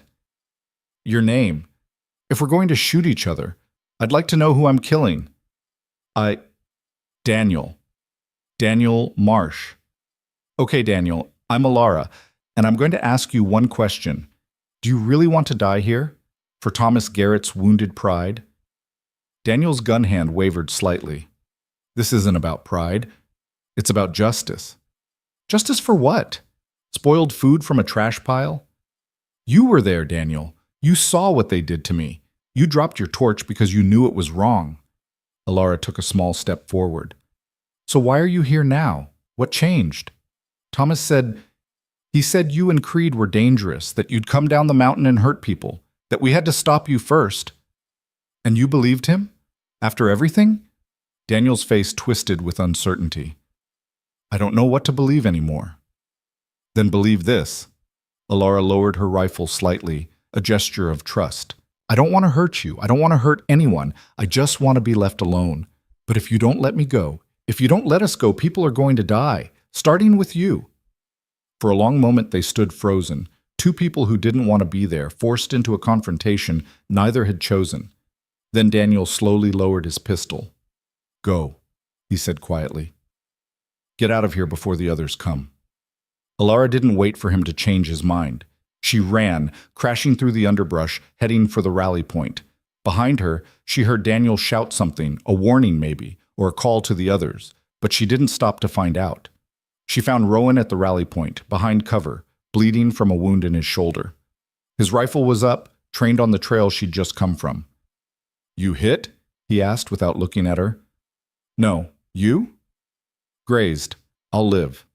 He fired once, and somewhere in the trees, someone cursed. How many did you see? Just one. He let me go. That was stupid of him. Rowan's voice was flat, emotionless. How many total, you think? At least 4, maybe more. Alara settled in beside him, checking her ammunition. This was a trap. They wanted us away from the cabin. I know. Rowan fired again, then ducked as return fire splintered the tree above them. Question is, what are they doing while we're pinned down here? Alara's blood ran cold. The cabin. Everything they'd built, everything they'd stockpiled. If Thomas had sent some men to ambush them here while others hit the cabin, we have to get back, she said. We will. But first we have to break contact. Rowan looked at her, his face grim. When I say run, you run. Don't look back. Don't stop. Get to the cabin and defend it. I'll be right behind you. Rowan, that's an order, Alara, not a suggestion. She wanted to argue, wanted to tell him they should stick together, but the look in his eyes told her this wasn't up for debate. So she just nodded. Okay, Rowan counted down from 3 with his fingers. When he hit 0, he stood and fired 3 quick shots in rapid succession, drawing fire from their attackers. Then he shouted one word. Run! Alara ran. Behind her, she heard Rowan's rifle barking, heard him moving through the trees, still firing, still drawing attention. She didn't look back, just ran as fast as her legs would carry her, her lungs burning, her heart pounding, praying that when she got to the cabin, it would still be standing. The cabin was still standing when Alara broke through the tree line, but smoke was rising from somewhere behind it. Not the chimney, the woodpile. Someone had set fire to their winter fuel supply. She didn't slow down, just adjusted her trajectory and came in from the side, rifle up, scanning for targets. 2 men were working at the woodpile, trying to spread the flames. A third stood watch near the front door, rifle in hand, his attention divided between the burning wood and the trail Alara had just abandoned. The watchman spotted her first. He shouted a warning and brought his rifle around, but Alara was already dropping to one knee, sighting, squeezing the trigger. Her shot took him high in the shoulder, spinning him sideways. He went down hard, his rifle clattering across the frozen ground. The other 2 scattered, one diving behind the cabin's corner, the other running for the trees.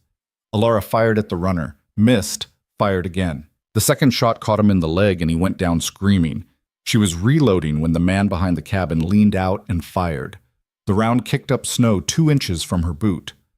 Alara rolled left, came up behind a water barrel they'd positioned for emergencies, and returned fire. Her shot punched through the cabin's wall, wood, not stone, and the man jerked back out of sight. Give it up, she shouted. Your friends are down and Rowan's coming. You've got maybe 2 minutes to run. We're not running. The voice was young, scared despite the bravado.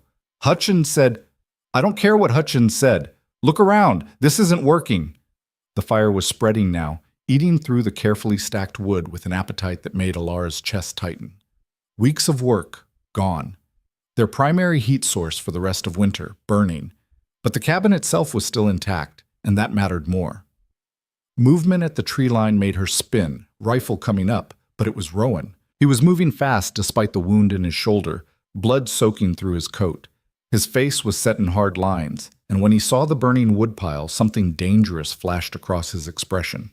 He didn't break stride, just raised his rifle one-handed and fired at the cabin's corner. The shot was precise, deliberate, and the man hiding there yelped and stumbled into view, clutching his arm. "On the ground!" Rowan barked. "Now!" The man dropped, hands over his head. The one Alara had shot in the leg was already down, sobbing and holding his wound. The watchman with the shoulder injury was trying to crawl away, leaving a trail of blood in the snow. Rowan crossed to each of them methodically, kicking weapons away, checking for hidden knives or pistols. When he was satisfied they weren't a threat, he turned to Alara. "You hurt?" "No. You?" "I'll live." He looked at the fire, his jaw working. "Get water. We need to contain this before it spreads to the cabin." They worked frantically, hauling buckets from the stream, throwing snow on the flames, beating out embers with wet blankets. The three wounded men watched from where Rowan had made them sit, hands bound with rope from the cabin's supplies. By the time they got the fire under control, half the woodpile was gone, and both Alara and Rowan were exhausted. Rowan stood there, breathing hard, staring at the blackened, steaming remains of their fuel supply. His face was unreadable. "How long will what's left last us?" Alara asked quietly. 3 weeks. Maybe 4 if we're careful." He turned to the 3 men. "Where's the rest of your group?" The young one who'd been hiding behind the cabin spoke up. "There's no one else. Just us 3, and the 4 who went after you." 7 total? That's all Hutchins could scrape together? "He didn't send us. Thomas did. Mayor doesn't know we're here." Rowan went very still. "Explain." The young man swallowed hard. "Thomas has been recruiting on his own. Says Hutchins is too soft, too willing to let things go. Says someone needs to handle you properly. About a dozen of us agreed to help." "And where are the other 5? "Waiting in town. This was supposed to be a test run. See if we could drive you off without a full fight." He looked at the burning woodpile, the wounded men, the blood in the snow. "Guess that didn't work out." Rowan crouched down in front of him, and the young man flinched. "What's your name?" Jimmy. Jimmy Walsh." "How old are you, Jimmy?" 19. "You got family?" "Mother and a sister. Father died 2 years back." Rowan nodded slowly. "Here's what's going to happen. I'm going to let you 3 go. You're going to walk back to Frost Hollow, and you're going to tell Thomas that this was his last chance. Next time anyone comes up this mountain looking for trouble, they're not walking back. You understand?" Jimmy nodded frantically. "And you're going to tell your mother what happened here today. Tell her you got shot helping Thomas Garrett settle a grudge. See what she thinks about that." "Yes, sir." "Good." Rowan stood, gesturing to the other 2 wounded men. "Help your friends. There's bandages in the cabin. Patch yourselves up enough to make it down the mountain, then get out of my sight." Alara helped them inside, trying to ignore the way her hands shook as she wrapped wounds and cleaned blood. These were kids, mostly. Jimmy couldn't have been much younger than her, and the others weren't much older. Boys playing at being men, following Thomas because they didn't know any better. She thought about saying something, warning them, telling them to stay away from Thomas and his vendetta, but the words stuck in her throat. They'd learn or they wouldn't. She couldn't save everyone. When they were patched up enough to travel, Rowan escorted them to the edge of the clearing. Alara watched from the cabin door as he spoke to them quietly, too low for her to hear. Whatever he said, it made Jimmy go pale and the others nod vigorously. Then they were gone, limping and stumbling down the trail, supporting each other, leaving dark spots of blood in their wake. Rowan stood there for a long time, just watching the forest. When he finally came back, he looked older than Alara had ever seen him, tired in a way that had nothing to do with the fight or his wound. "Sit," she ordered, pointing at the chair. "Let me look at your shoulder." He didn't argue, just shrugged out of his coat and let her examine the wound. The bullet had gouged a deep furrow across the meat of his shoulder, painful and bloody, but not life-threatening. She cleaned it as best she could, wrapped it tight, and made him drink water while she worked. "We can't keep doing this," she said as she tied off the bandage. "I know. Thomas isn't going to stop. Neither is whoever else he's recruited. This is just going to keep escalating until someone dies." "I know," Rowan repeated, his voice flat. "So what do we do? We can't fight off a dozen men. We can't even replace the wood they just burned. If they come back in force, they won't." Alara stopped, staring at him. "What?" "They won't come back in force." Rowan met her eyes, and there was something final in his expression. "Because I'm going to go down there and end this." "You're going to what?" "You heard me." He stood, testing his shoulder's range of motion. "Thomas wants a fight. I'll give him one. But it'll be on my terms, in town, where everyone can see. No ambushes, no burning cabins, just him and me settling this once and for all." "That's insane. He'll have backup. The whole town will turn on you." "Maybe. Or maybe enough people are tired of his games that they'll stay out of it." Rowan moved to the window, looking down the mountain. "Either way, this ends. I'm done waiting for him to make the next move." Alara felt panic rising in her chest. "This is suicide. You're hurt. You're exhausted. And you're talking about walking into a town that hates you to fight a man who's already tried to kill you twice. 3 times if you count the ambush today. This isn't funny." "I'm not laughing." Rowan turned back to her, his face serious. "Listen to me. If I don't do this, we spend the rest of our lives waiting for the next attack. The next fire, the next ambush. That's not living, Alara. That's just surviving, and I'm tired of just surviving. So instead, you're going to get yourself killed? How is that better?" "It's better because it's a choice. My choice." His voice softened slightly. "I've spent 8 years on this mountain avoiding exactly this kind of confrontation, running from the world, from people, from anything that might force me to actually stand for something. Well, I'm standing now, for you, for this place, for the idea that someone like Thomas Garrett doesn't get to decide how other people live." Alara wanted to argue more, wanted to find words that would change his mind, but she could see it was pointless. Rowan had made his decision, and nothing she said was going to unmake it. "When?" she asked finally. "Tomorrow. Give me tonight to rest. Then I'll head down at first light." "I'm coming with you." "No." "Yes." Her voice was firm. "You said we're partners. Partners don't let each other walk into danger alone. Partners also know when one of them needs to stay behind and protect what they've built." Rowan gestured around the cabin. "Someone needs to be here. Someone needs to make sure that if Thomas has any more surprises planned, they don't work. Or you could not go at all and we could both stay here. We've already had this conversation." They stared at each other, neither willing to give ground. Finally, Rowan sighed. "Fine. You can come as far as the town line. But you stay there, out of sight, and if things go bad, you run. Same as always." "That's not—" "It's the best offer you're getting. Take it or leave it." Alara took it. She didn't like it, but she took it because it was better than being left behind with no idea what was happening. They spent the rest of the day preparing. Rowan cleaned and loaded every weapon they had, testing mechanisms, checking sights. Alara packed supplies, food, water, ammunition, medical gear, enough for a quick escape if it came to that. Neither of them talked much. There wasn't much to say. That night, Alara couldn't sleep. She lay in bed, staring at the ceiling, listening to Rowan move around the cabin. He was restless too, unable to settle, checking and rechecking things that didn't need checking. Around midnight, he finally sat down by the fire and Alara gave up pretending to sleep. She joined him, wrapping a blanket around her shoulders, and they sat in silence for a while. "Tell me about Sarah," Alara said eventually. Rowan glanced at her. "Why?" "Because if tomorrow goes wrong, I want to know more about the person who made you who you are." He was quiet for so long she thought he wasn't going to answer. Then he started talking, his voice low and measured. "She was older than me by 6 years. Took care of me after our father died, and our mothers decided they didn't want the responsibility. We lived rough for a while, stealing food, sleeping in barns, moving from town to town.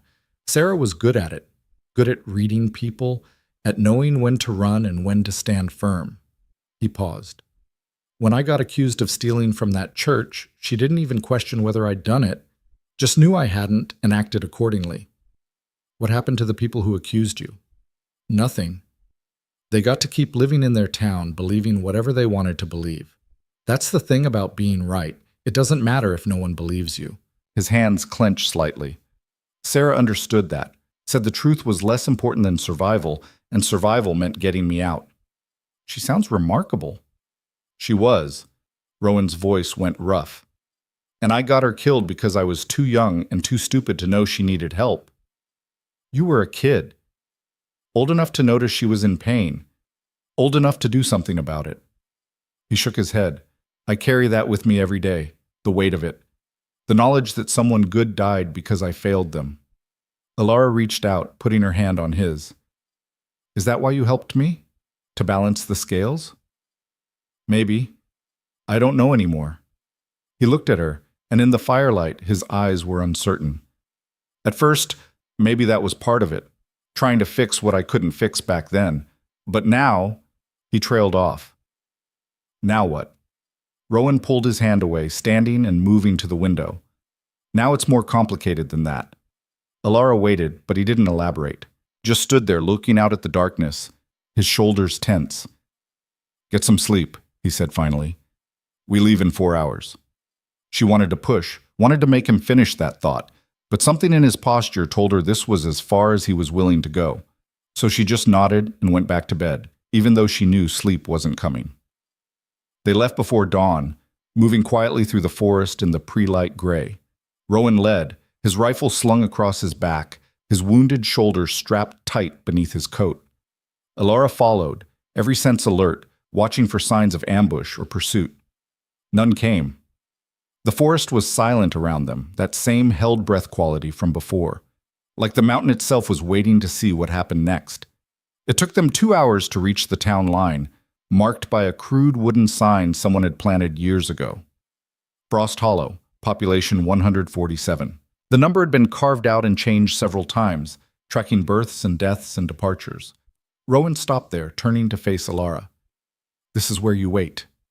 I know. If I'm not back by sundown, you go to the cache, take the supplies, and head north. Don't wait for me. Don't come looking. Just go. Rowan, promise me, Alara. His voice was urgent now, almost desperate. Promise me you won't throw your life away trying to save mine. She wanted to refuse, wanted to tell him that she'd come after him no matter what, that she wasn't leaving him behind. But the look in his eyes stopped her. I promise, she lied. He must have known it was a lie, but he accepted it anyway. Then he did something unexpected. He pulled her into a brief, tight embrace. It lasted maybe 3 seconds before he pulled back, but it was enough to make Alara's chest ache. Thank you, he said quietly, for everything. Then he was walking away, down the trail toward Frost Hollow, his back straight and his stride steady despite the injury. Alara watched until he disappeared around a bend, then settled into a position behind a fallen tree where she could see the trail in both directions. And she waited. The sun climbed slowly, warming the air enough that the snow started to soften. Birds called in the trees. Somewhere in the distance, a creek ran, swollen with melt. Normal sounds, peaceful sounds. They made everything that was about to happen feel surreal. An hour passed. Then 2. Alara's legs cramped from staying still, but she didn't move. Just kept her eyes on the trail, her rifle ready, her mind running through worst-case scenarios. When the gunshot finally came, single and sharp, echoing up from the valley, her whole body went rigid. Then silence. She counted to 60, slow and steady, waiting for more shots. None came. Counted to 60 again. Still nothing. At 3 minutes, she made her decision. She'd promised to wait, but she'd also promised herself that she wouldn't let Rowan face this alone. And between those 2 promises, only one mattered. Alara stood, checked her rifle, and started down the trail toward Frost Hollow. The town came into view gradually. First the outlying buildings, then the main street, then the square where she'd been tied to that chair what felt like a lifetime ago. People were gathered there, a crowd of maybe 40, all focused on something in the center. Alara approached carefully, using buildings for cover, working her way closer until she could see what held their attention. Rowan was on his knees in the snow, hands bound behind his back, blood running from a cut on his forehead. Thomas Garrett stood over him, a pistol in his hand, talking to the crowd like he was delivering a sermon. Tired of letting this man dictate terms to us. Tired of being afraid to walk our own mountains. He thinks he's above our laws, above our justice, but today we show him different. The crowd murmured agreement, but Alara noticed it wasn't enthusiastic. Some people looked uncertain, others looked actively uncomfortable, but no one was stepping forward to stop what was happening. "Thomas!" Mayor Hutchins pushed through the crowd, his face red with anger. "What the hell do you think you're doing? What you should have done weeks ago, ending this. By executing a man in the street? Are you insane? He attacked 3 of our people, sent them back bleeding and broken. That's assault, Mayor. That demands justice. They attacked him first, on his own property." Hutchins turned to the crowd. "Is this really who we are? Are we really going to stand here and watch murder happen?" Some people shifted uncomfortably, but no one moved. Thomas noticed and smiled. "You see, Mayor? They're tired of your weak leadership, tired of letting threats go unanswered." He raised the pistol, aiming it at Rowan's head. "This is what strength looks like." Rowan looked up at him, and even from a distance, Alara could see he wasn't afraid. Just tired. Ready for it to be over, one way or another. She raised her rifle, sighting down the barrel at Thomas. The shot was long, maybe 150 yards. And there were people in the way, but she could make it. She'd done it in practice dozens of times. Her finger tightened on the trigger. Then someone else moved. Daniel Marsh, the nervous man who'd let her go during the ambush, stepped out of the crowd and put himself between Thomas and Rowan. "No," he said. Thomas blinked. "What?" "I said no. This isn't right, Thomas. It's not justice. It's murder." "Get out of the way, Daniel." "I won't. And neither will anyone else who actually thinks about what you're doing."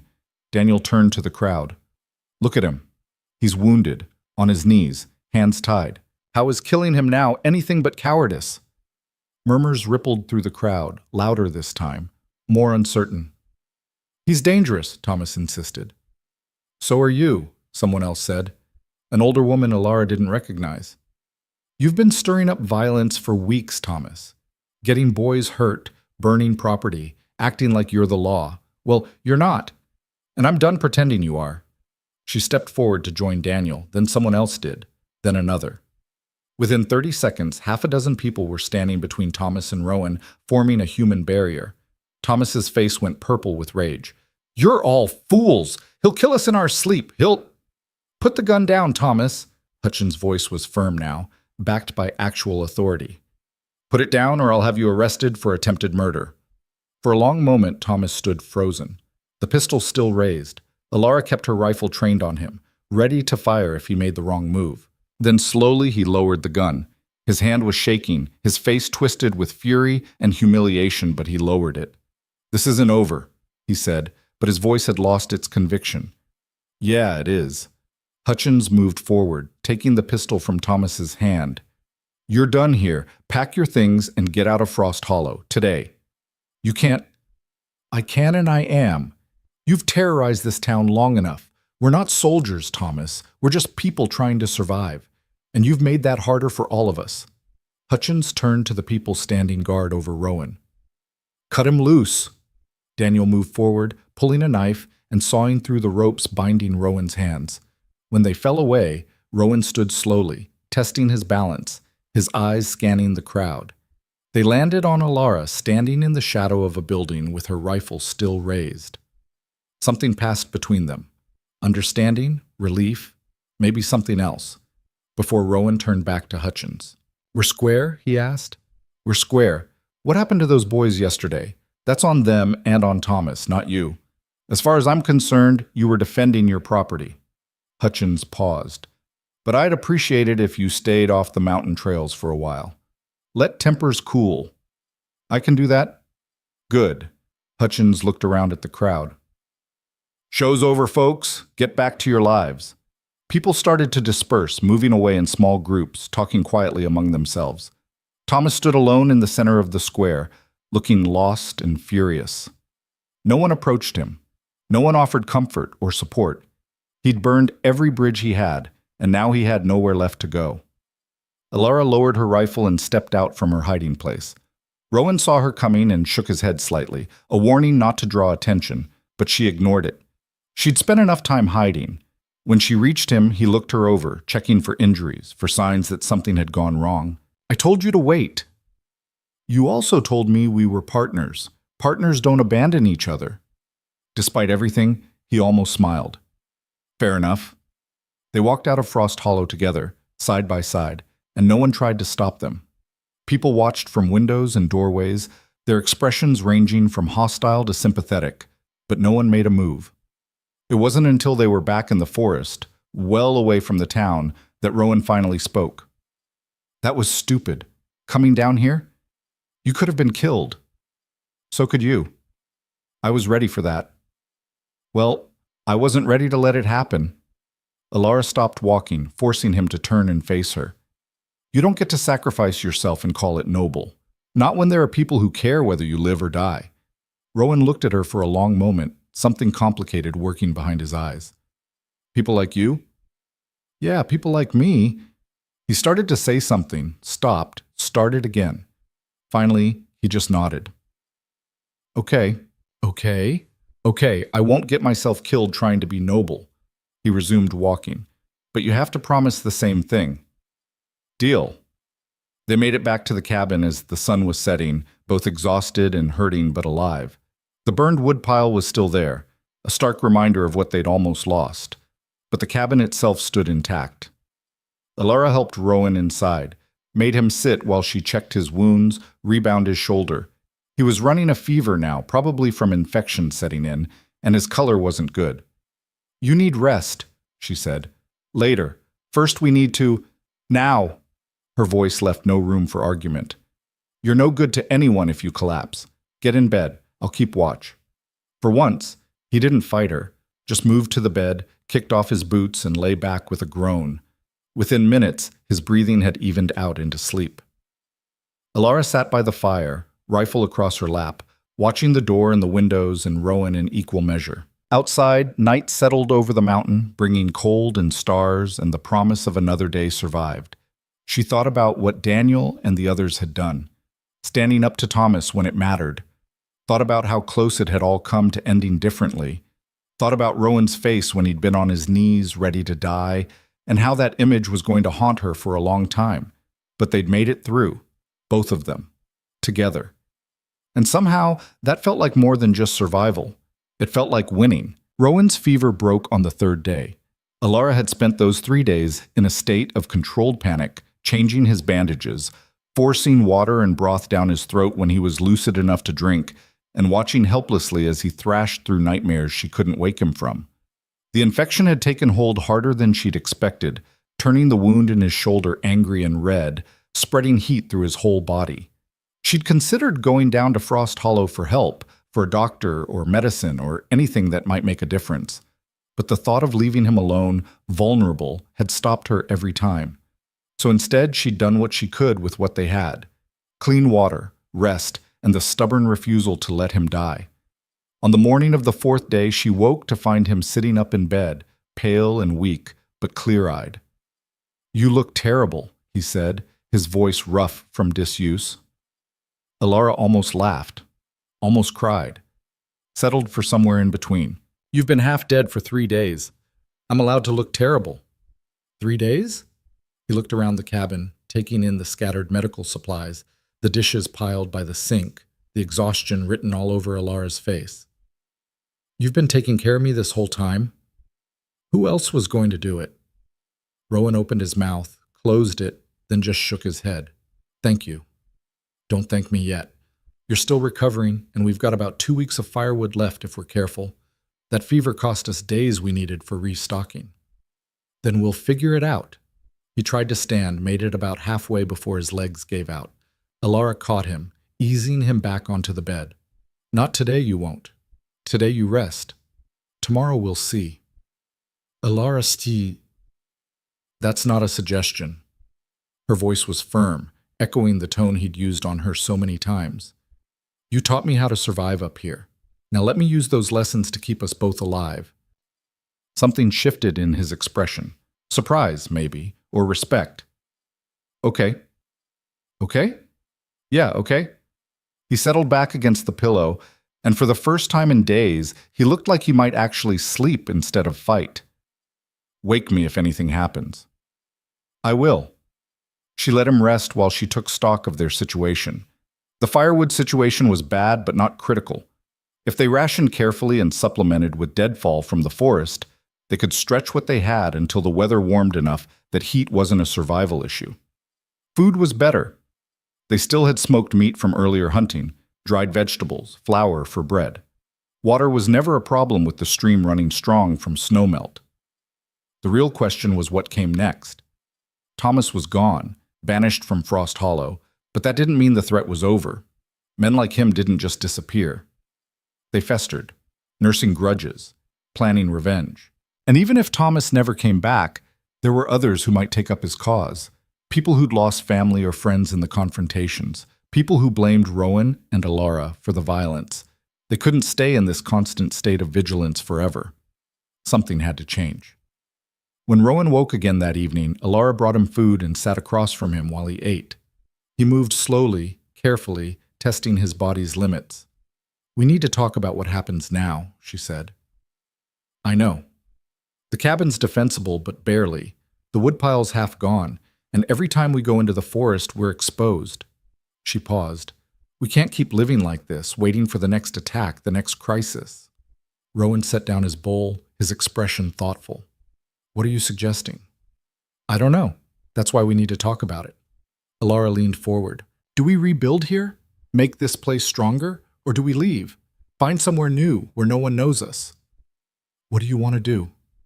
"I want to stop running, stop hiding, stop waiting for the world to tell us we're allowed to exist." The words came out with more force than she'd intended. "I'm tired, Rowan. Tired of being afraid, tired of looking over my shoulder. I want to build something real, something that lasts." Rowan looked at her for a long moment.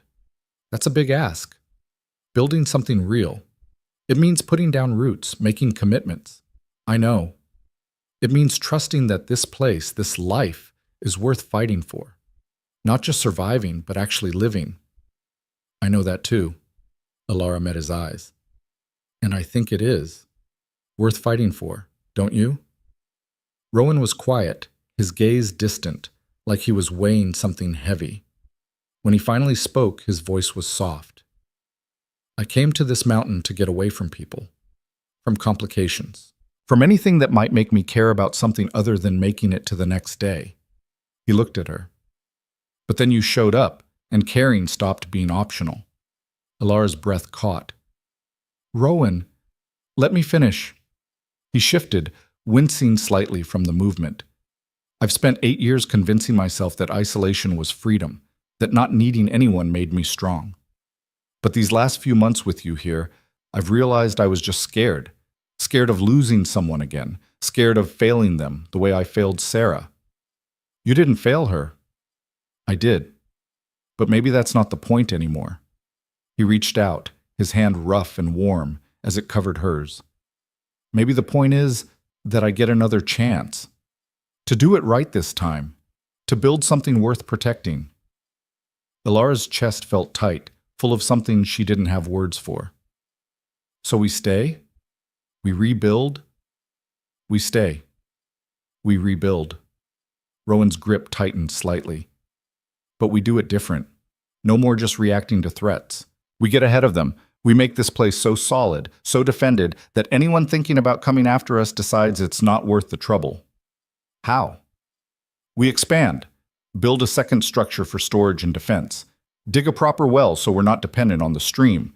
Set up real fortifications, not just tripwires and bells, but actual barriers." His eyes were bright now, energized despite his weakness.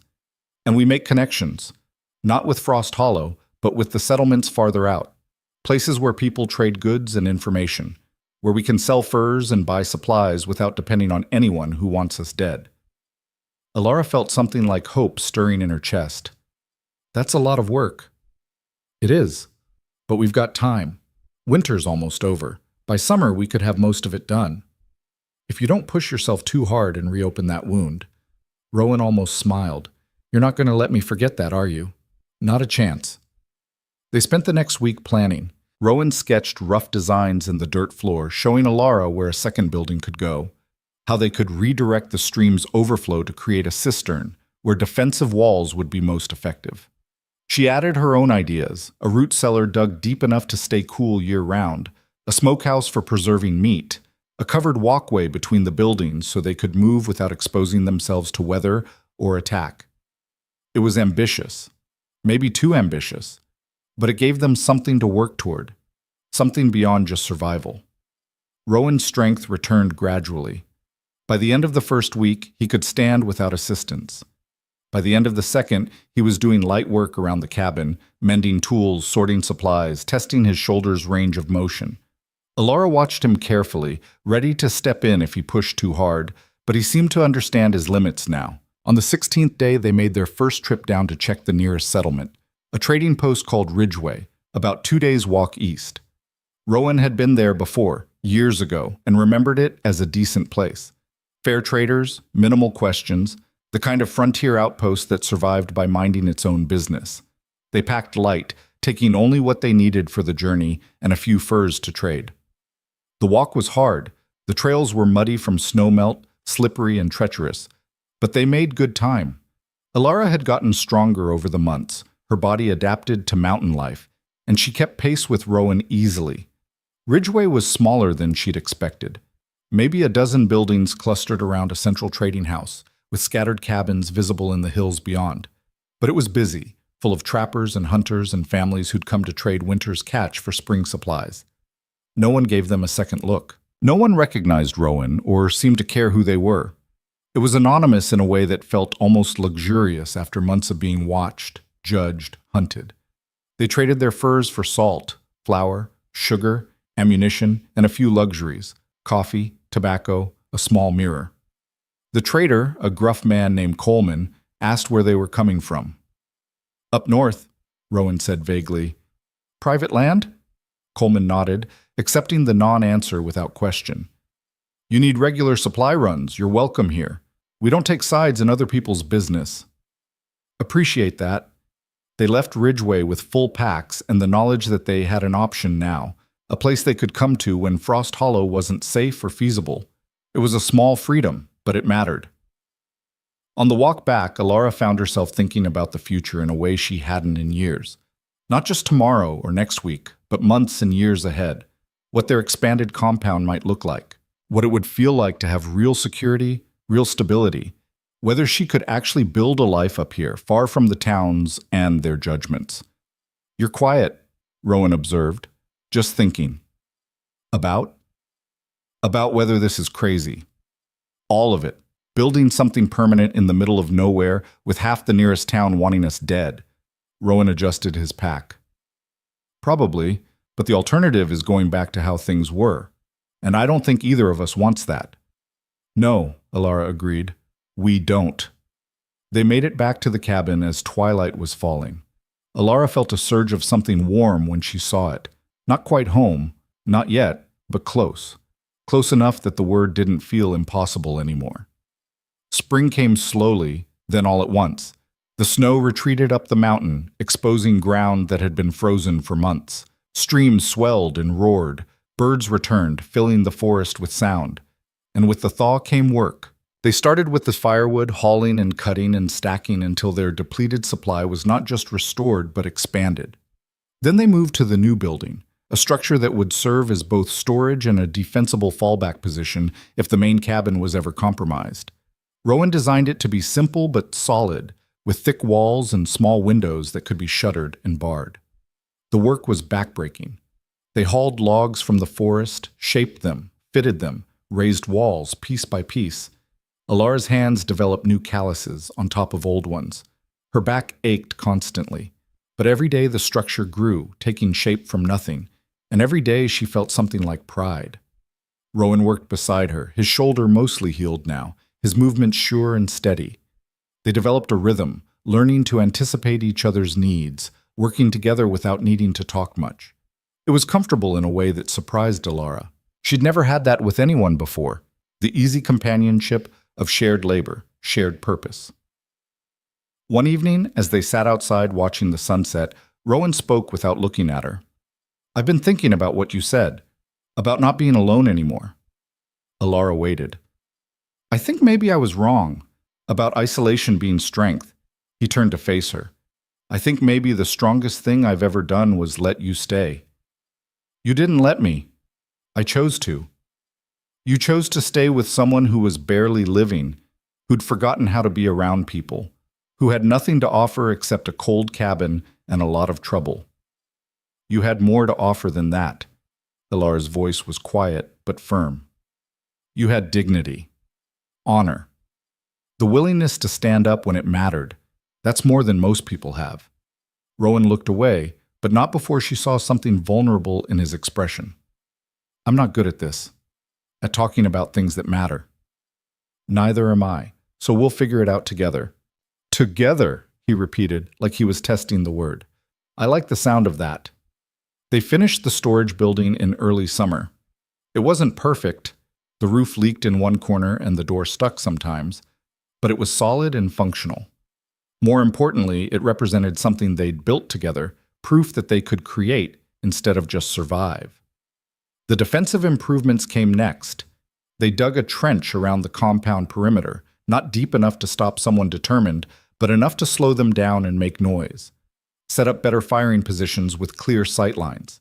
Created multiple escape routes in case they ever needed to abandon the compound quickly.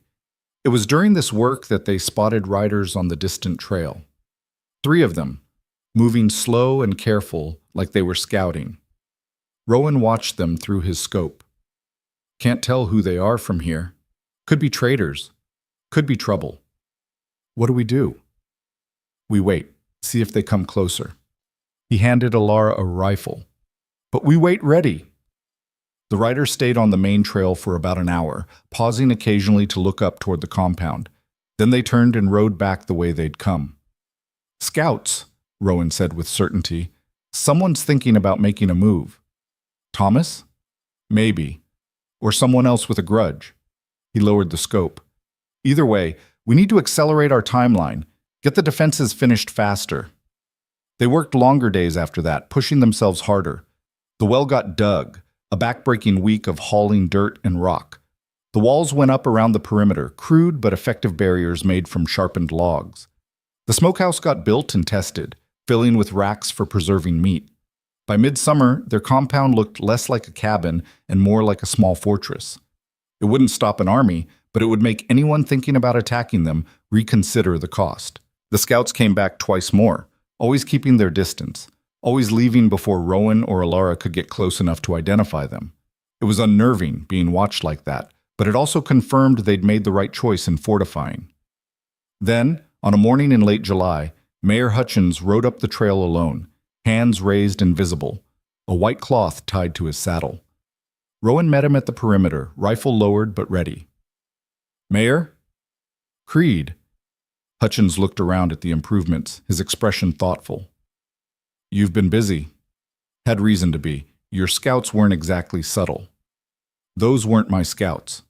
Hutchins dismounted, moving slowly and carefully. "That's why I'm here. To warn you." "About what?" "Thomas is back. Not in Frost Hollow, but close. He's been recruiting in the neighboring settlements, telling stories about how you drove him out, how you're a threat to everyone in the region." Hutchins paused.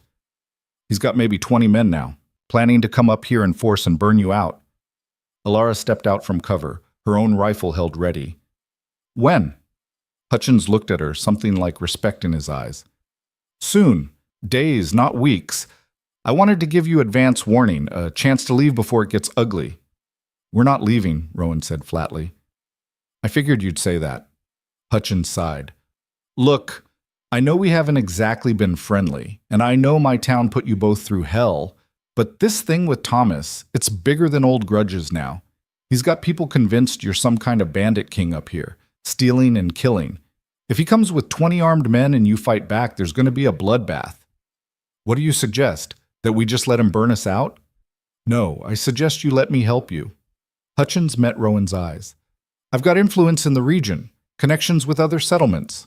If I spread the word that Thomas is lying, that he's the aggressor here, it might peel off some of his support, might reduce those 20 men to 10 or 5. Rowan studied him for a long moment. Why would you do that? Because what happened in that square was wrong. What my town did to this girl was wrong. Hutchins glanced at Alara. And because Daniel Marsh has been in my ear for months about how we need to make it right. He's not wrong. Daniel stood up for me, Alara said quietly. Stood between me and Thomas when it mattered. That took courage. It did. And it made me realize we'd let Thomas poison too many people for too long. Hutchins straightened. So here's my offer. I'll work on reducing Thomas's numbers. You work on being ready for whoever he brings anyway. And when this is over, maybe we can talk about a real truce. One where your land stays yours and my town stays mine, and we all just leave each other alone. Rowan looked at Alara. She gave a small nod. Okay, Rowan said.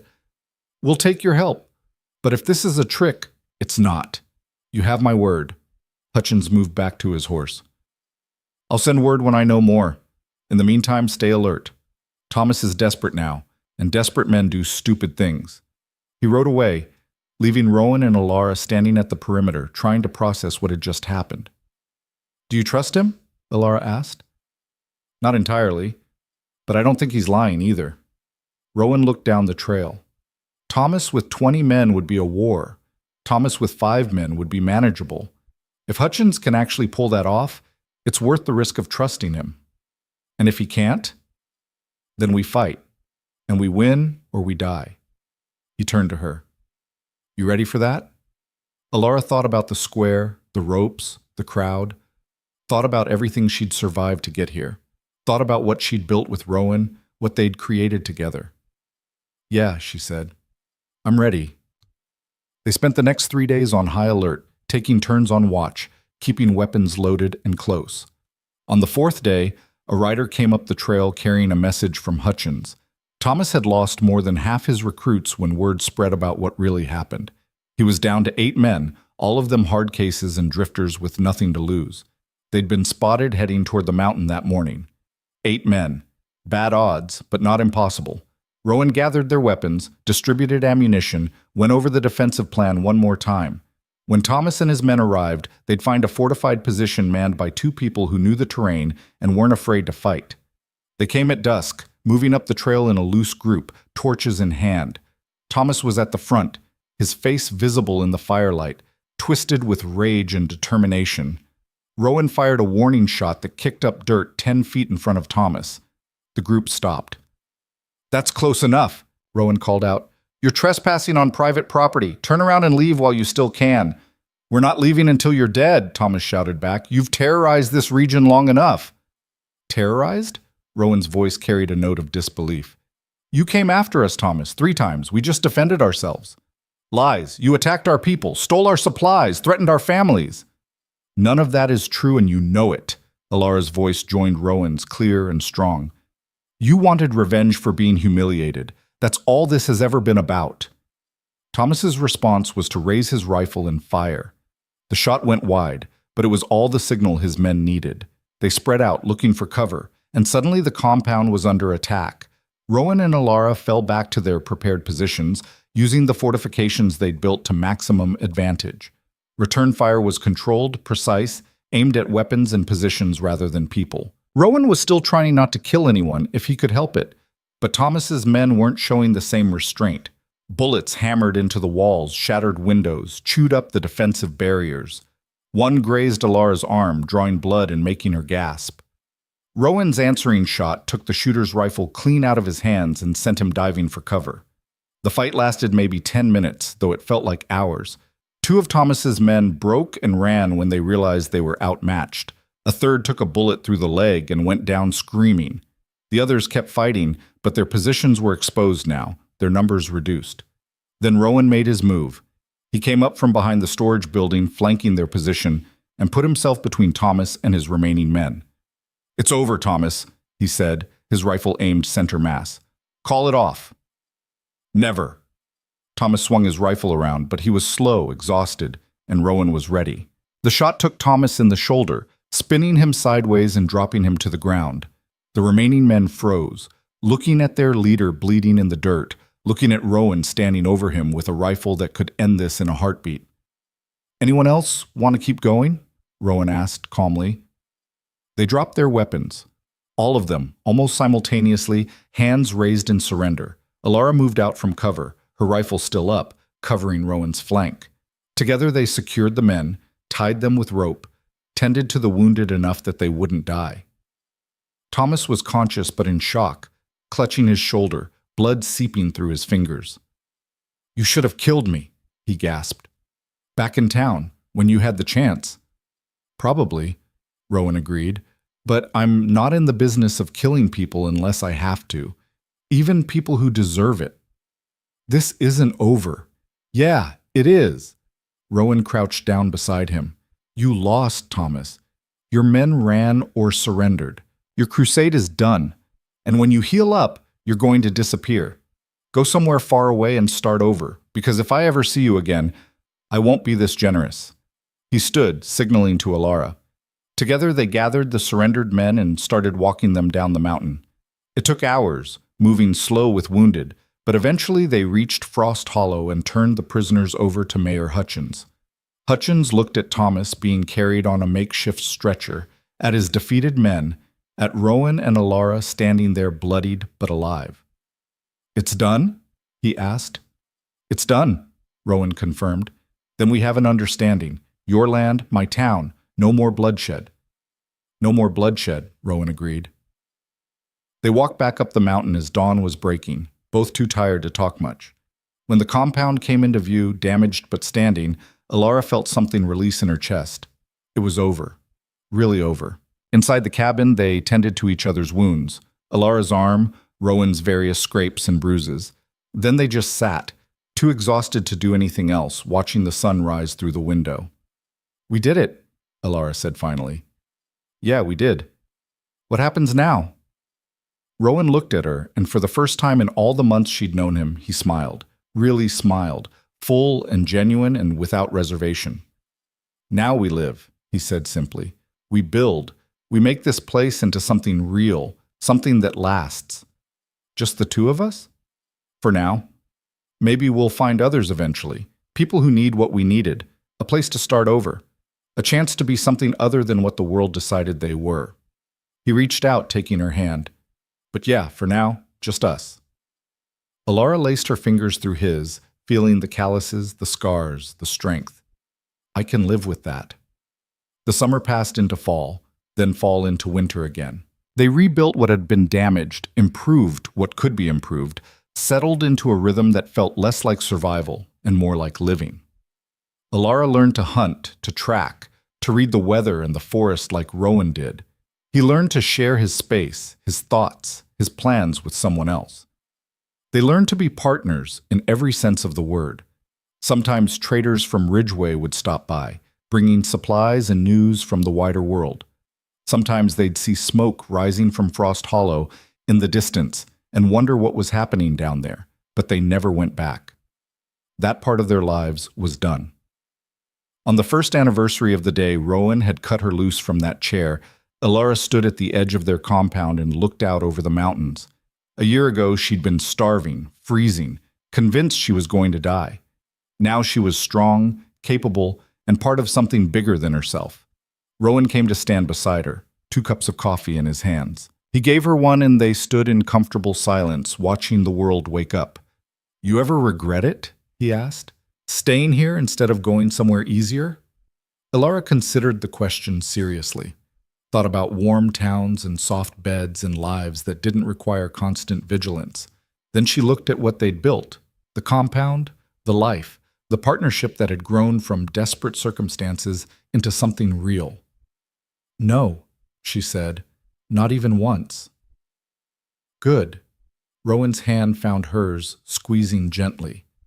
"Because I don't either." They stood there as the sun climbed higher, 2 people who'd found each other in the worst possible circumstances and somehow made it work.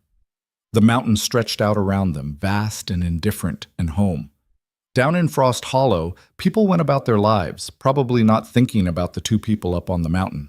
Thomas had vanished after recovering, rumored to be somewhere out west, starting over with a new name and hopefully some hard-won wisdom. Mayor Hutchins kept the peace, with Daniel Marsh as his new deputy, working to build something better than what had come before. But up here, away from all of that, Rowan and Alara had found something the world hadn't given them: dignity, purpose, and a place where they belonged not because someone allowed it, but because they'd claimed it and defended it and built it into something worth having. Winter would come again. There would be more hard days, more challenges, more moments when survival felt uncertain, but they'd face them together, equal partners in a life they'd chosen. And somehow, that was enough. More than enough. It was everything. Hi, my name is William Sunny, the owner and manager of Iron Cowboy Gardena. After watching the video, Father sent his open up and let me see Mountain Man Confronts the Outcast. But why, I'd really like to know what you think. How did this story make you feel? What stood out to me most was the feeling of compassion and courage running through the story. Sometimes people are judged before anyone takes the time to understand what they're really going through. Watching someone choose fairness over fear was a powerful reminder that kindness can change the direction of a life. One lesson I took away is that it's worth looking beyond rumors and first impressions. We may never face the same challenges as the characters, but we all have opportunities to listen more carefully, offer support, or stand up for someone who feels overlooked. Have you ever seen a moment when one act of understanding made a real difference? And which part of this story stayed with you the longest? Thanks for spending a few minutes with us today. If this story meant something to you, feel free to share your thoughts in the comments and consider liking or subscribing if you'd like to see more stories like this.